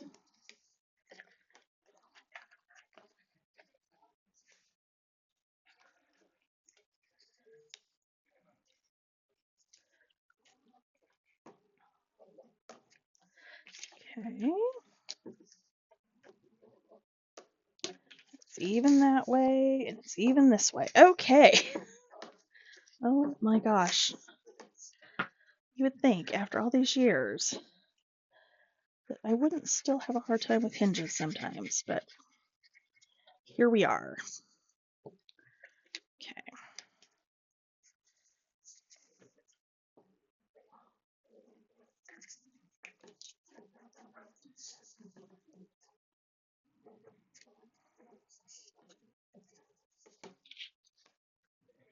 Okay, glue the other side.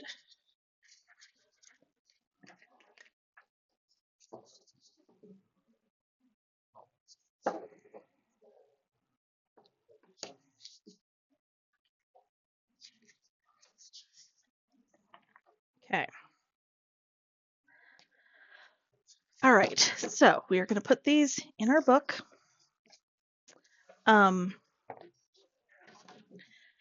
If you want to mat your spine underneath there, go ahead and do that. I think I'm going to very quickly see if I can find my paper I was thinking of for this.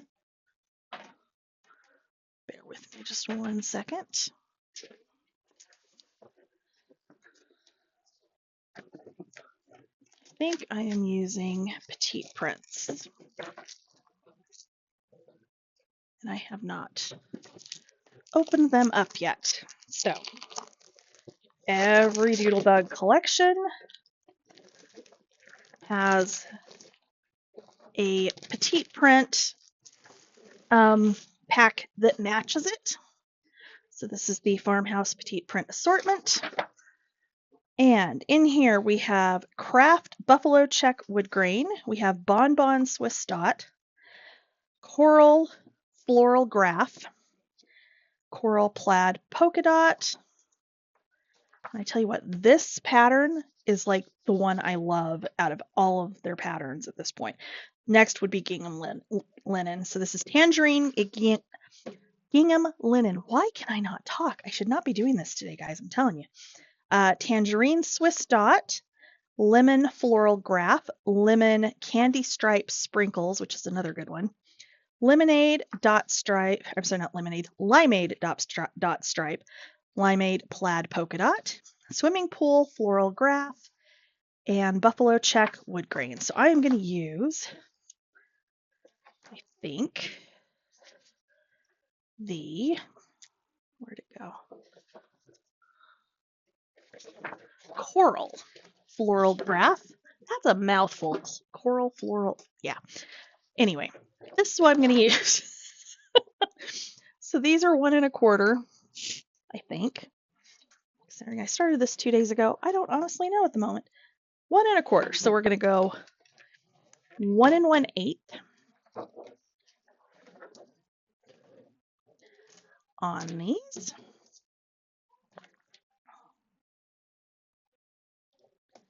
Okay.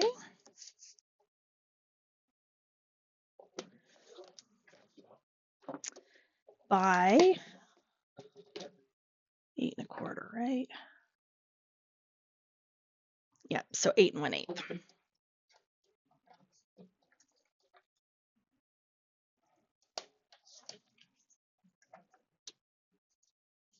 Okay.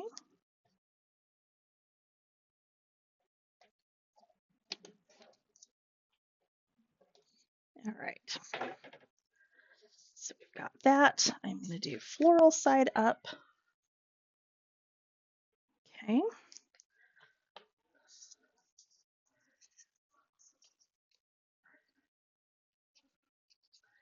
Out of all the petite prints, honestly, Floral Graph is probably the one I use least. I'm not even sure why that is.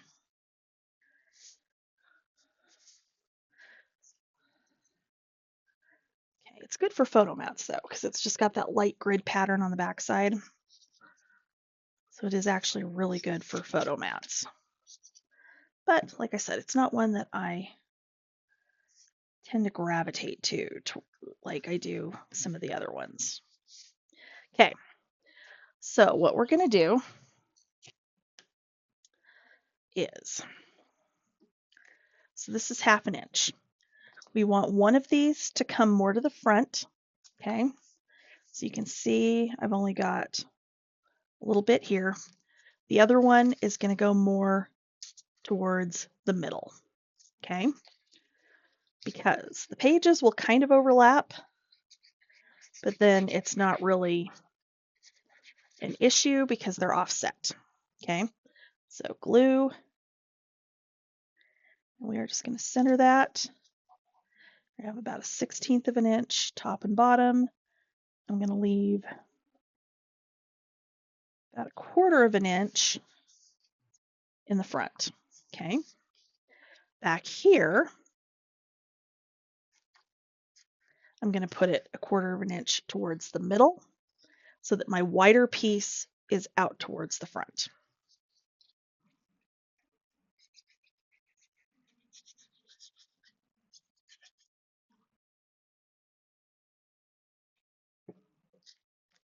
Okay.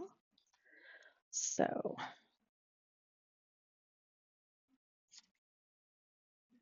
if you want to do it opposite, where, you know, this one's set forward and that one's set back, you can absolutely do that. Okay. All right.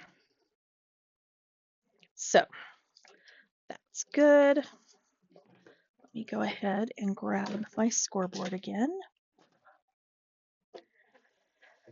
Pages. Okay, you need 4 pieces, 8 by 8.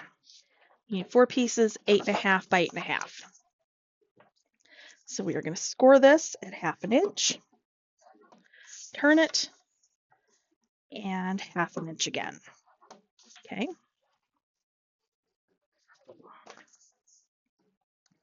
You're going to do that on all 4 pieces.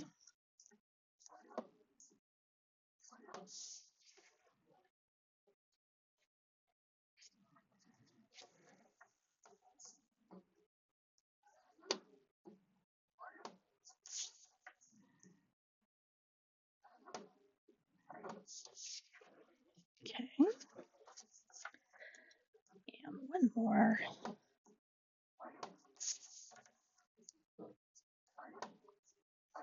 Okay. To set that aside again. And what we are going to do is on all 4 of our pieces that we scored, I'm going to cut out that bottom corner. Okay.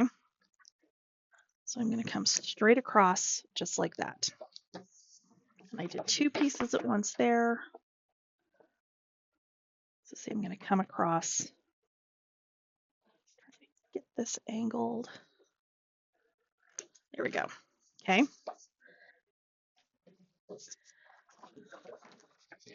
Both of these I'm going to fold and burnish.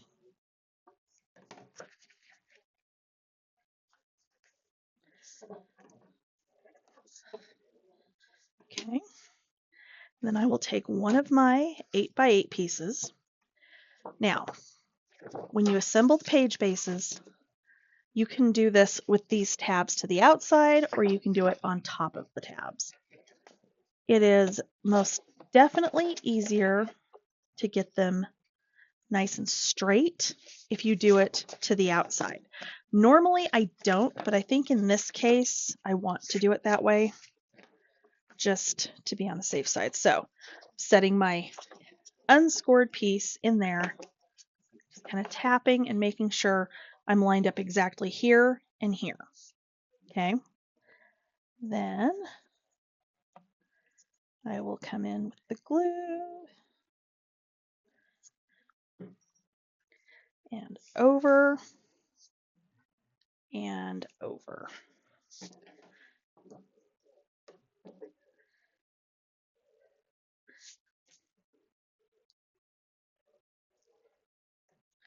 All right.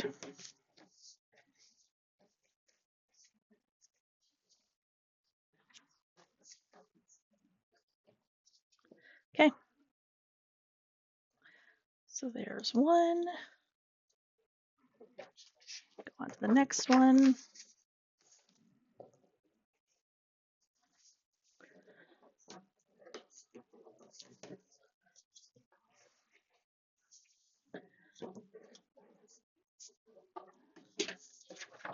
Same thing again. Line it up, top and sides.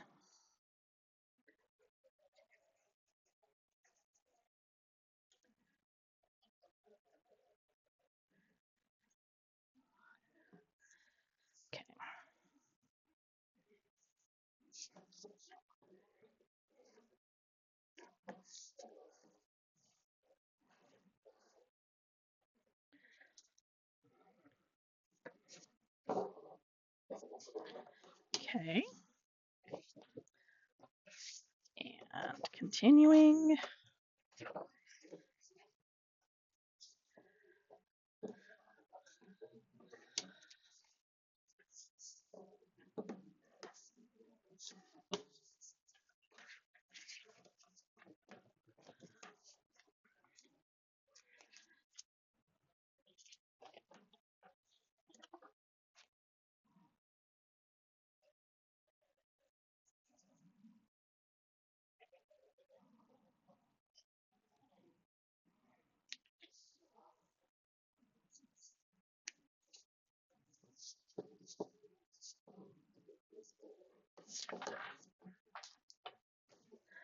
Okay.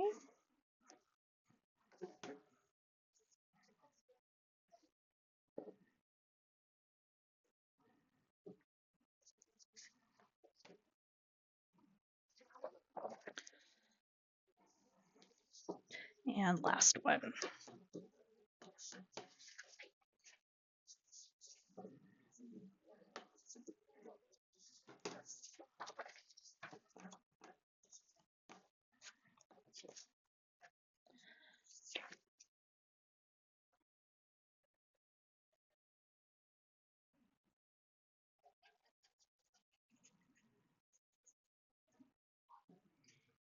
Okay.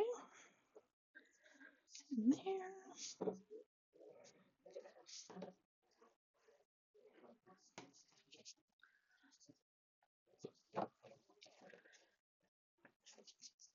All right. So can double check. So like this one, my base was slightly off. So I can come in here, line this up in my trimmer, and get like the little bit off that wasn't quite where I wanted it to be. In fact, I'm going to check all of them just because.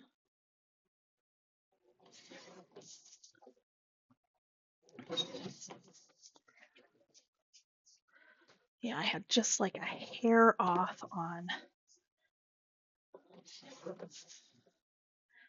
which if I had lined them all up in the big trimmer in the dolly and cut them at once, this would not be a problem, but cut them one at a time and, you know, things can kind of slide.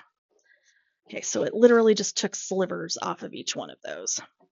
Not necessarily a big deal, but that will just make sure they're nice and even. Okay, so they are going to slide on just like so.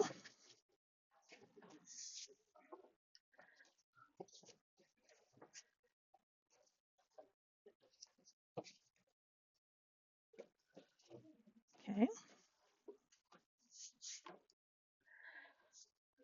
So normally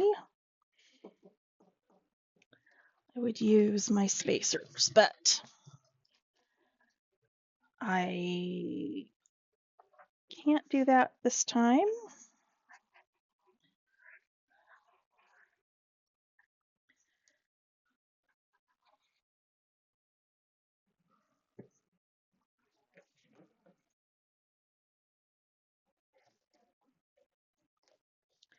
But because there's only 2 pages on each side, it's very easy to like lay them down flat one direction or the other to get them spaced out like you want.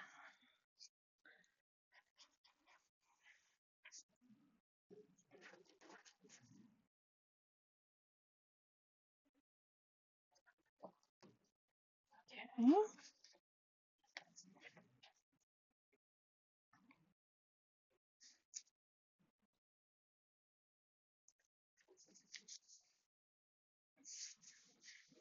Okay, there we go, there we go. Same thing on this side.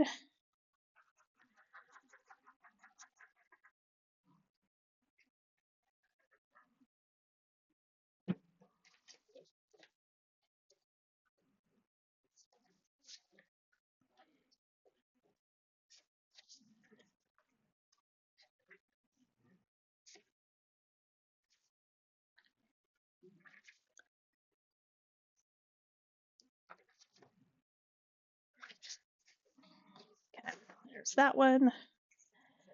And our last one.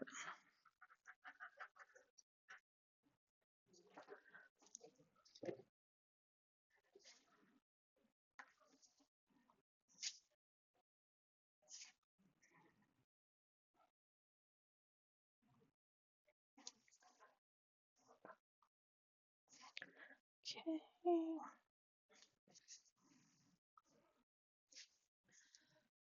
Okay. All right, I think I'm going to mat this with that same floral graph paper. Well, no, I can't because we have things to attach first. So hold that thought. Okay, so then when this closes up, those two will go in, these two will go in, and then it will close over like so.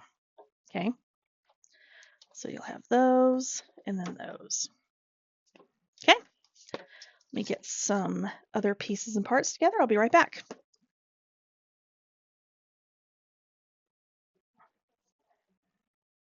Okay, I have taken a little break and I am back. Okay, so let's work on our page elements. So what's on the first two is going to be the exact same on the back too. So this one we've got a 6x6 booklet, we've got a shallow pocket, and we've got a skinny kind of waterfall page situation.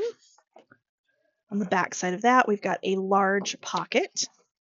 We have a 4x4 waterfall on top of the belly band. There is space if you wanted to add a couple more flaps to this, you could. Back here, we've got flaps that open up, and then there will be a 4x4 flap in the middle here, but it needs matted before I do that. And then, of course, the back and the inside cover pieces will be different. So, all right, so let's start with our shallow pocket and our skinny waterfall. So our shallow pocket is going to be 9 inches by 3 inches. You're going to score it 1/2 inch. And at 8.5, turn it. Score it 1/2 inch. You're going to miter this. We're going to go across the bottom.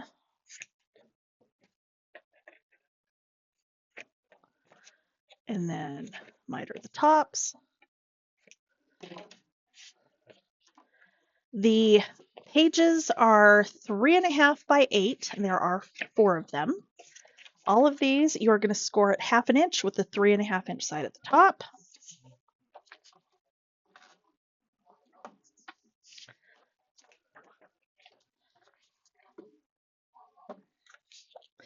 And a lot of these are cutoffs, like these are cutoffs from when you did your 8.5 by 8.5 pieces for your page bases.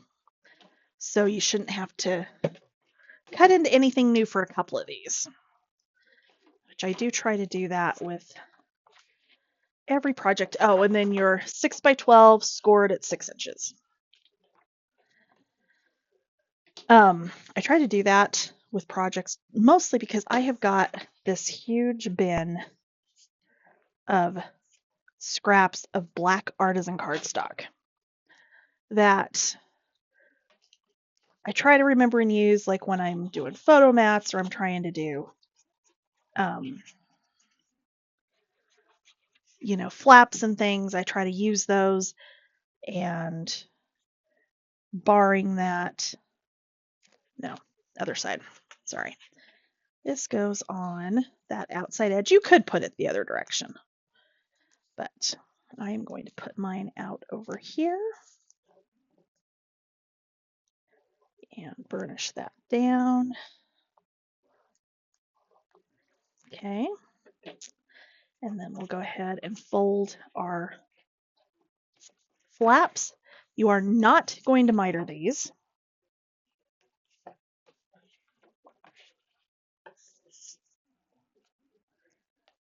Okay.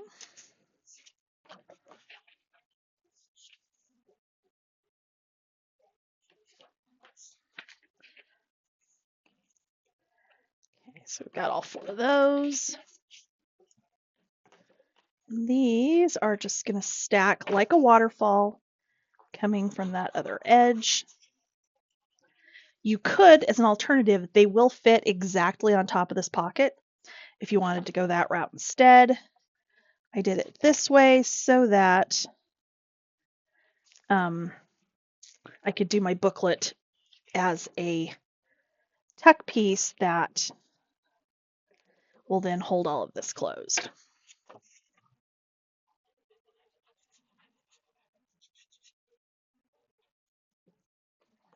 Okay, then up against the bottom of the last piece.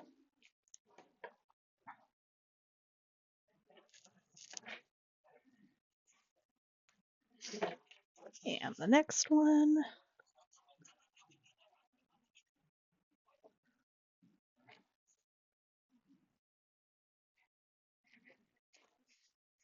Make sure when you put these down that they are straight and aligned top to bottom. That one just slid on me ever so slightly. And last one.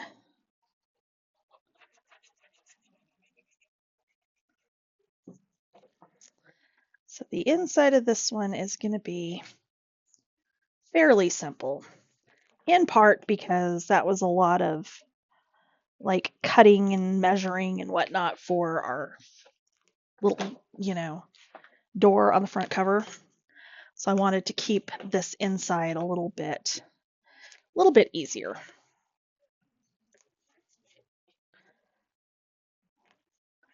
Okay. And then of course our 12 by 6 scored in half. We are just going to fold this over and burnish it down.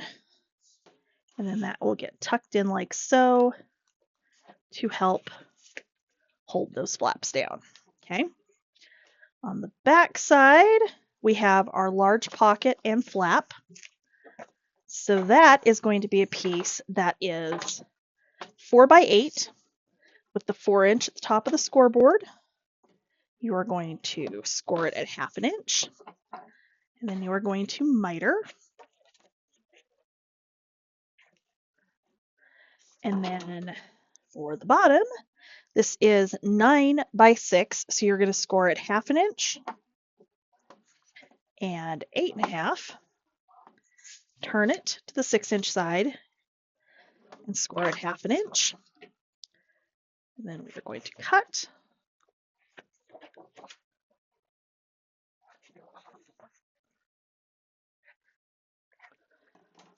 Okay. So let's fold and burnish our pocket pieces. Piece, I guess it is. There's only one of them. And I haven't totally decided on this yet. I think I may come back and add like a tuck spot at the bottom of this for a matted like 3x4 cut apart to hold this flap closed. Haven't decided yet. We might get enough stuff on the top of it when we once it's matted and whatnot that might not be necessary, because that occasionally does happen where you put, you mat it and you decorate it and then it's heavy enough to stay down on its own. Or I'll give up on trying to not use magnets this time and use a magnet. Because sometimes you just want a magnet. I don't know. Maybe it's just me. I like the little snap sound that they make. But my paper must be like super dry. It is winter. The heat's been on. Not that the vent is open in here, because it's not. I know better. So it does get cold in here in the wintertime. But the vent being open and already being dry enough here in Utah as it is, tends to make your paper dry out more than it needs to. And that can cause it to really just kind of soak up your glue and not want to stick.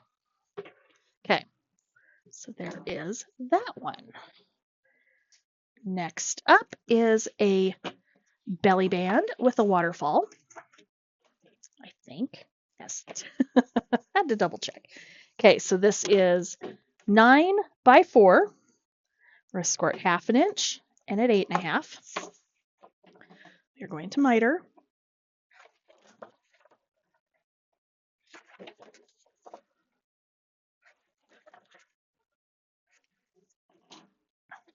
And then you need 4 pieces that are 4 by 4.5. With the 4.5 at the top of your scoreboard, you're going to score each of these at 1/2 inch.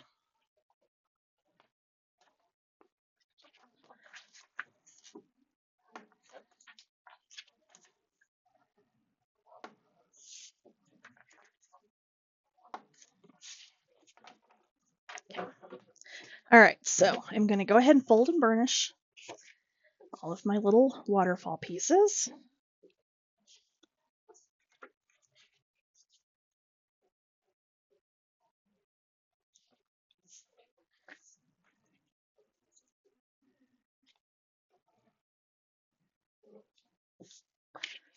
Okay.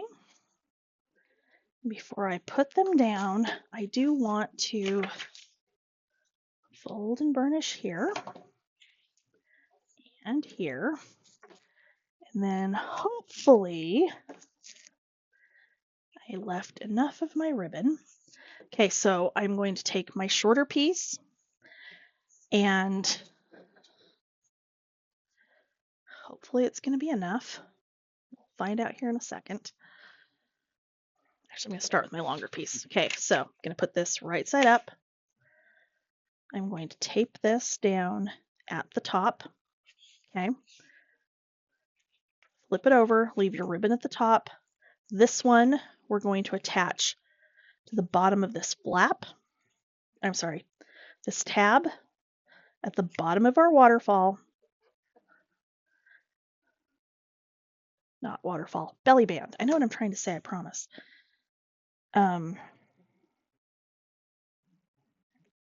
Like so, so that once it's built, this will tie down here. Okay, like so. All right, so got our ribbon in place so that we don't forget, which is why I use so many magnets, because I forget to put down the ribbon before where I need to. So I go, I'll just use a magnet. Okay, so I'm going to start with this piece up here.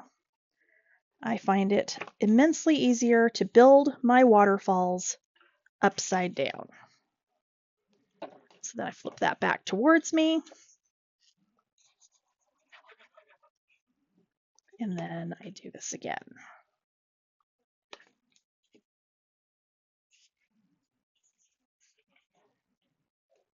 Okay.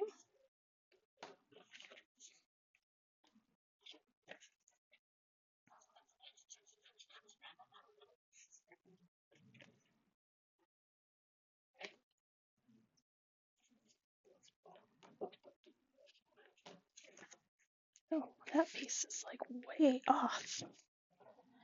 Oh my gosh, seriously, what did I do? Ooh. It's okay. It's going to have to be okay because it's just going to have to be okay.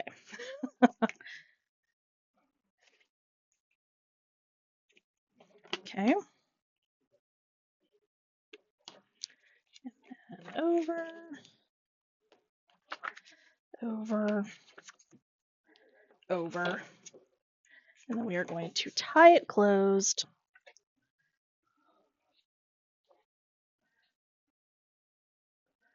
Oh, good. I do have enough. Okay. The whole reason I was questioning if I had enough, because when I did my other side, I attached the wrong piece on the bottom. And so when I cut it off, I was like, oh, I may have just totally screwed myself up. And I hadn't had a chance yet to see if I had more of this specific seam binding. I think I do.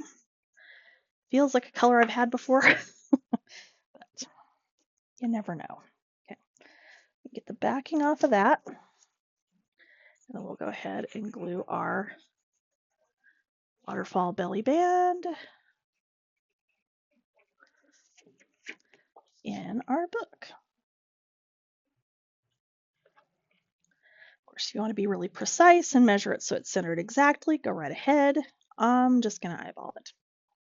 In fact, I know we're going to end up putting a tuck spot on this after this piece is matted because I know why I was thinking that. I know which piece I want to use from the paper collection, and we'll get to that in a minute. Okay. All right. Oh, other way. Last piece. Okay, so this last one is just our opposite flaps, or gatefold flaps, that is. So I have two pieces, 8 by 4.5. We are going to score both of these with the 4.5 at the top at 1/2 inch. And then we have a piece that is 4 by 8 that we are going to score at 4 inches.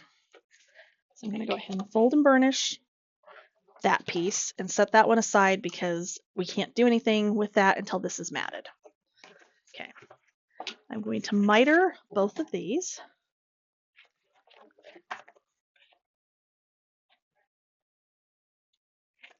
Like so.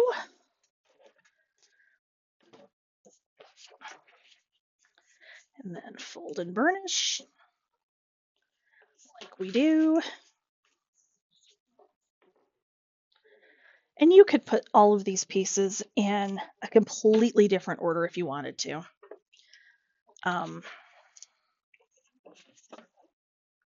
Like each page, they don't have to mirror each other. They don't have to, you could do it however you want to because they will work on any one of the pages.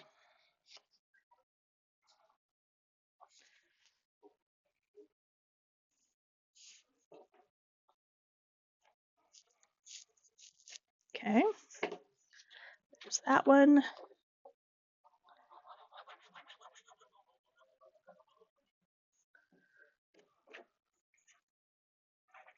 And here is our other one.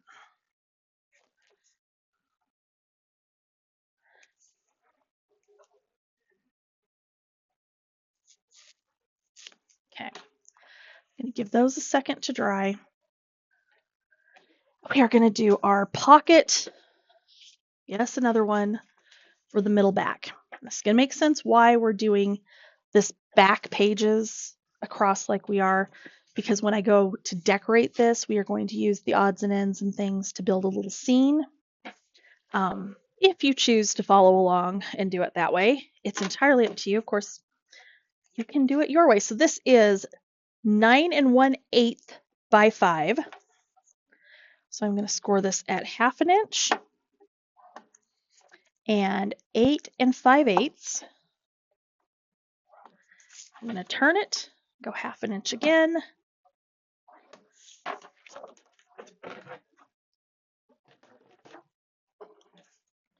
And miter.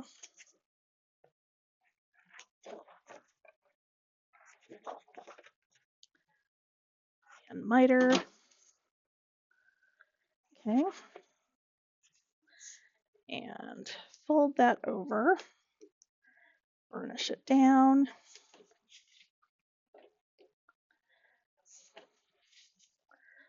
Like so.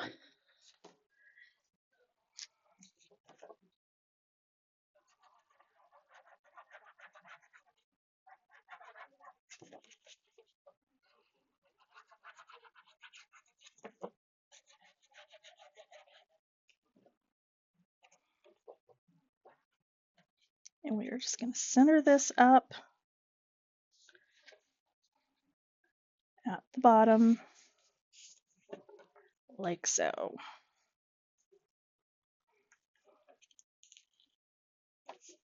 Okay. All right, so I'm going to flip these in. I'm going to flip these in. And then we've got pockets for our front inside covers. So these are 5 by 4.5. What I had planned on doing is I want to put a window in the front of this pocket. Rather than cut it, I'm like, okay, I have nesting dies coming out my ears. So this one's out of my stash. I will link one in the video description of one from CCC that will work. Okay, so the 5 inches at the top of the scoreboard, we are going to score at 1/2 inch, maybe, and 4.5. Turn it, go 1/2 inch again. Okay, now I'm going to take my rectangle die, and mine will cut about 3.5 by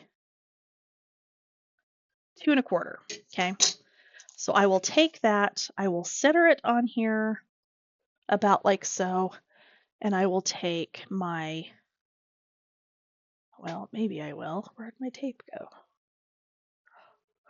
I have very low tack Scotch tape. It has apparently disappeared. It's not where it's supposed to be. which means I was probably cleaning and put it somewhere safe and I will never see it again, much like the handle for my glue press. Oh my gosh, what did I do with that? Okay, I don't know where it is. I'm gonna have to find something else. So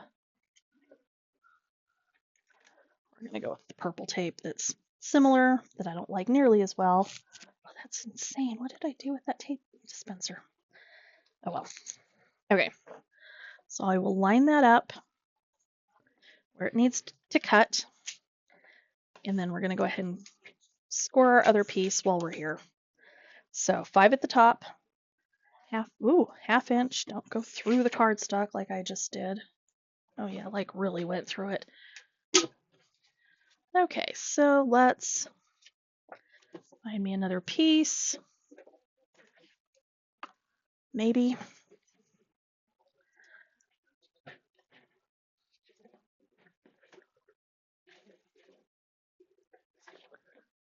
Okay, there's one.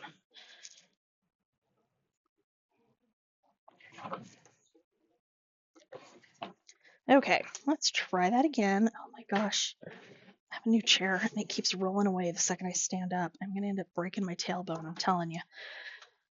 Okay, 5 inches at the top, half an inch, 4.5 inches, and then turn and half an inch again. So that's ready to go. Let me grab my die cut machine.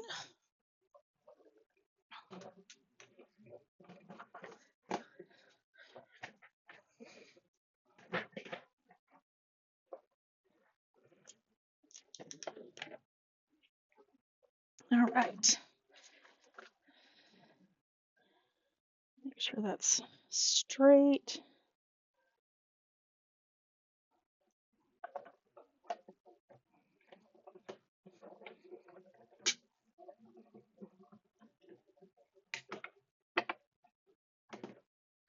Okay.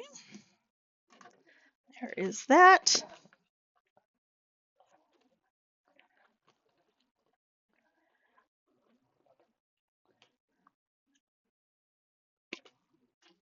Okay.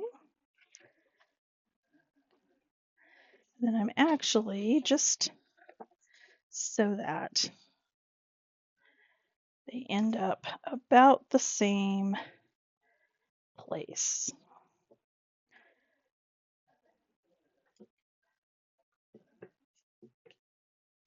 No, that doesn't work. I take it back. That's not going to work. I don't remember why I was thinking I needed to do that. Okay. So there we go there.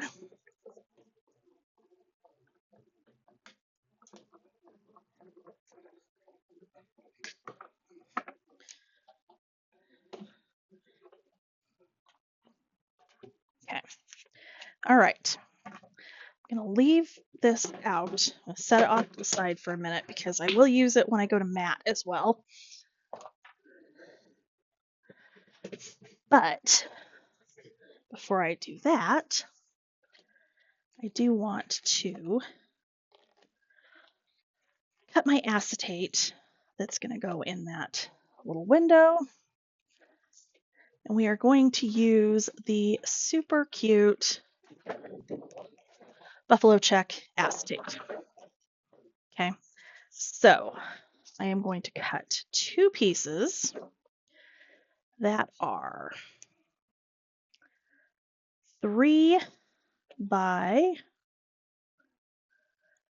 3 7/8 because we want it to cover, of course, the entire opening there without it being too much.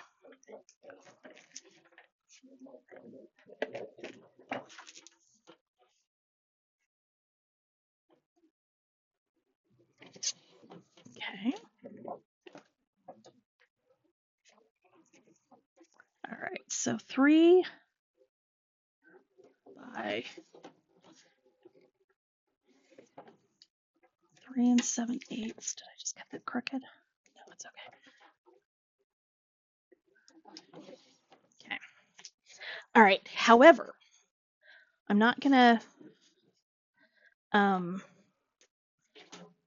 attach those yet. I'm going to go ahead and miter both of these.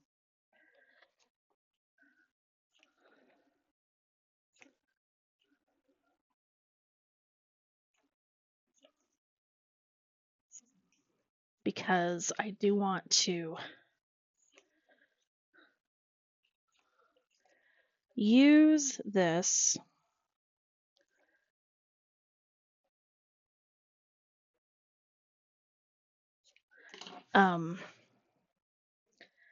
when I have my matting so that I can lay this over my matting and mark where my window is so that when I do my piece that's actually going to go on top, I can use my other die so I can cut it out right.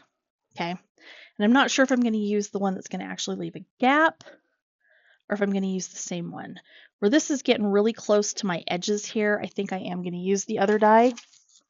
And then the matting on top will go right up to the edge of our window. Okay. So those will be going here and here when they're done. But let me get that matting and the matting for a couple of other pages where we need to add elements after they're matted, and I will be right back. Okay, so let's do our page back here. So this is going to open up like so, and then there's going to be a flap. I caved and I used magnets because I just was not wild about using a ribbon on this page just because of how I plan on decorating. So it's entirely up to you, of course. But so I matted the page, the little 4x8 scored at 4 inches, goes in the middle there, like so. So over here, I've got my little 4x8 folded in half.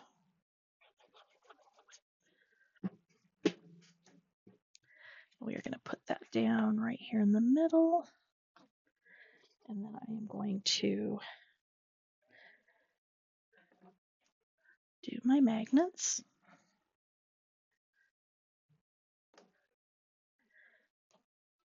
Like so. Get my backing.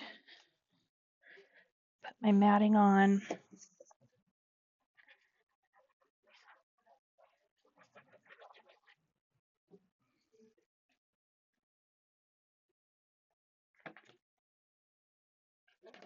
Okay. And then I will take one and drop it there. Take the other one, drop it there, and then come back with my tape to secure those down. Okay. Okay, now, pockets. All right, so I've got my matting. So 3 7/8 by 3 7/8. What I'm going to do, flip this around, kind of line it up about where it'll go once it is glued down. And then I am going to take a pencil that has apparently disappeared on me.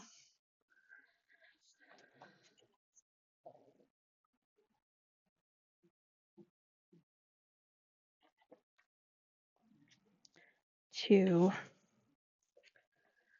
where'd that purple tape go? Because it keeps obviously moving, because of course it's going to move, because it's just me trying to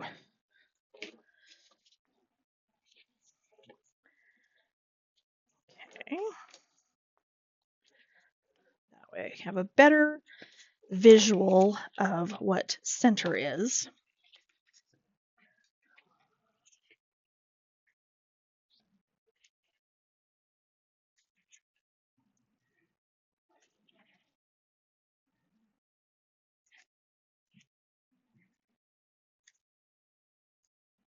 I'd say about right there. Turn this over, and I'm just slightly going to draw where the die needs to sit. Okay, just like that. Okay, do it on my other piece.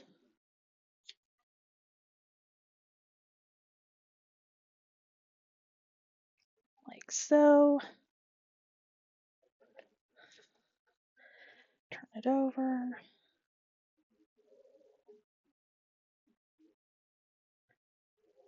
Okay, like so, and then I can take my die.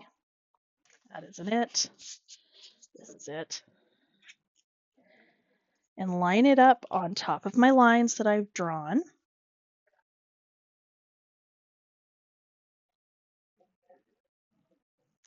And then I can go ahead and cut this out.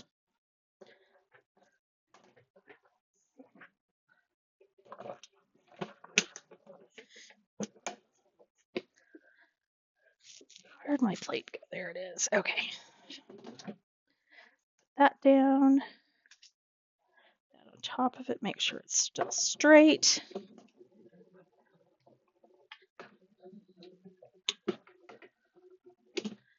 Okay. Lift this one up.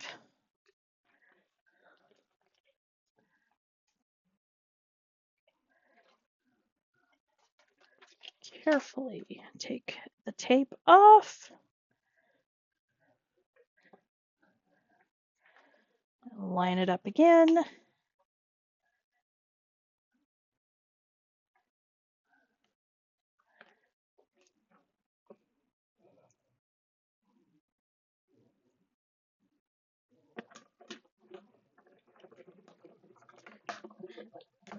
And through the machine. And there we go. See, that wasn't terrible. Okay, we put that away.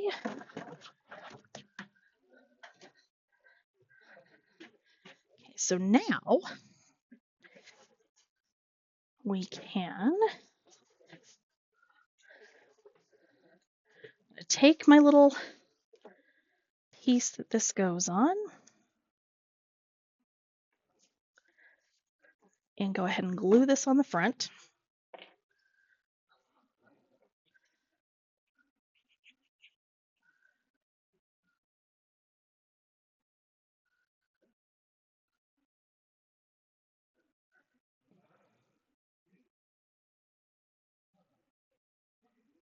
Okay, there we go. Then I can turn this over and I can get my score tape.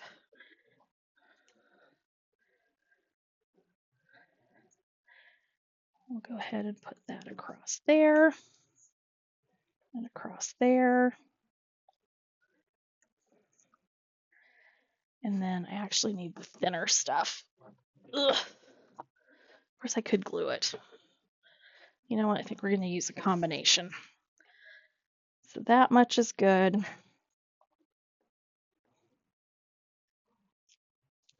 And then I'm going to run a line of glue on the side. Because quite frankly, I don't like 1/4 inch score tape. Okay. Or not 1/4 inch, 1/8 inch. I know what I'm trying to say.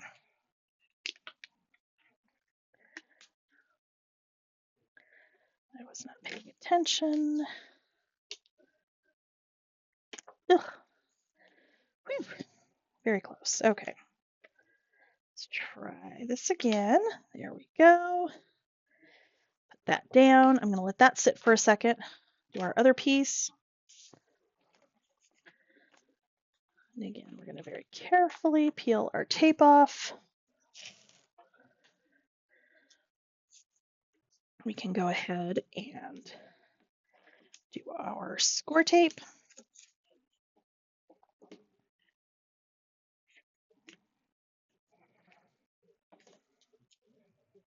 There we go.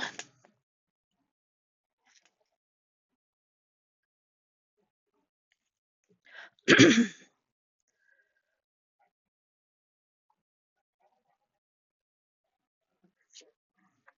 right, so then line this up, drop it down, There we go. And then I will take my other piece, go ahead and glue this one on, and then we can go ahead and put these down.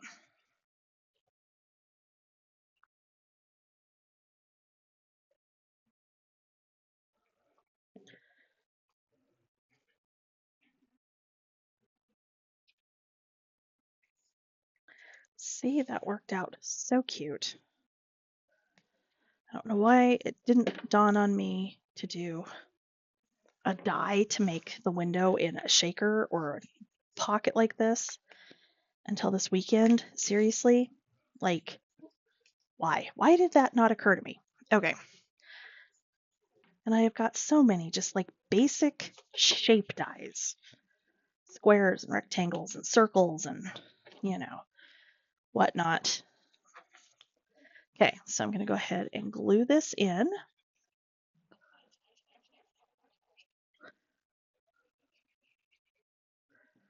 Like so. Now it is not quite as wide as your cover, which is intentional. You don't want it too wide and catching where it is black on black for the matting and whatnot. The pocket and the cover, it's fine. Do this one.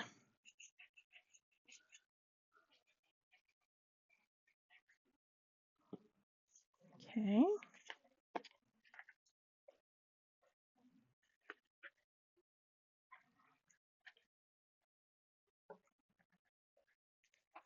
All right. So let's go ahead and varnish that one down. Okay, so now here's the thing. You can see, we can see our chipboard underneath this. If you want to be a complete psycho like me, you can try, because the acetate and the back side of this tag paper, you can actually line these up exactly. And yeah, like exactly. Okay. So it is up to you if you want to try and line this up underneath. I am going to go ahead and cut that.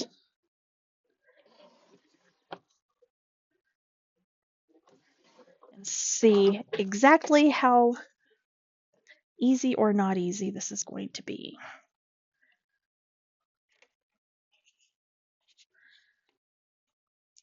See, not quite. So that might be a little bit more work than it needs to be.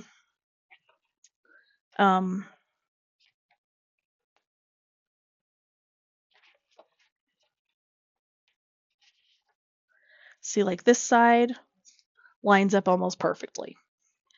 So I could do it on this side, well, until I get it tucked all the way down in there, and then it does not line up anymore. So I don't think I'm going to do that. It was a nice idea, would have been cool, but we're not going to do that. So what I'm going to do instead is I'm going to take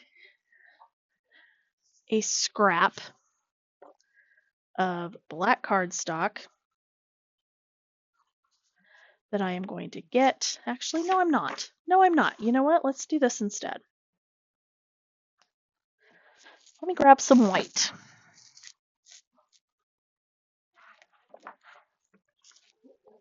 Okay, white artisan. I am going to cut this 3 7/8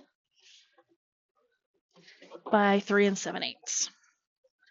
So that will be just right to slip down in there to mat behind that pocket to make that buffalo plaid really pop. And then we can still mat something else up here. So let's do it that way. I think that will be better all around. If you are set on trying to make that buffalo check paper match up with this, I would suggest building the pocket outside the album, using this as the back of the pocket so you could get it, fuss around with it and line it up, and then putting it down in your book.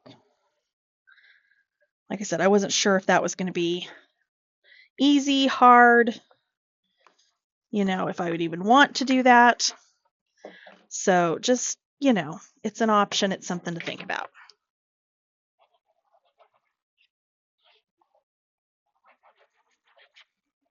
Okay. So this one will slide right down in here as well.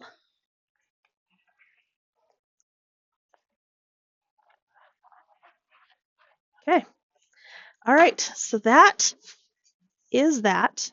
I am going to do some matting. I will come back and show you kind of my thoughts behind the decorating on this back section here. And then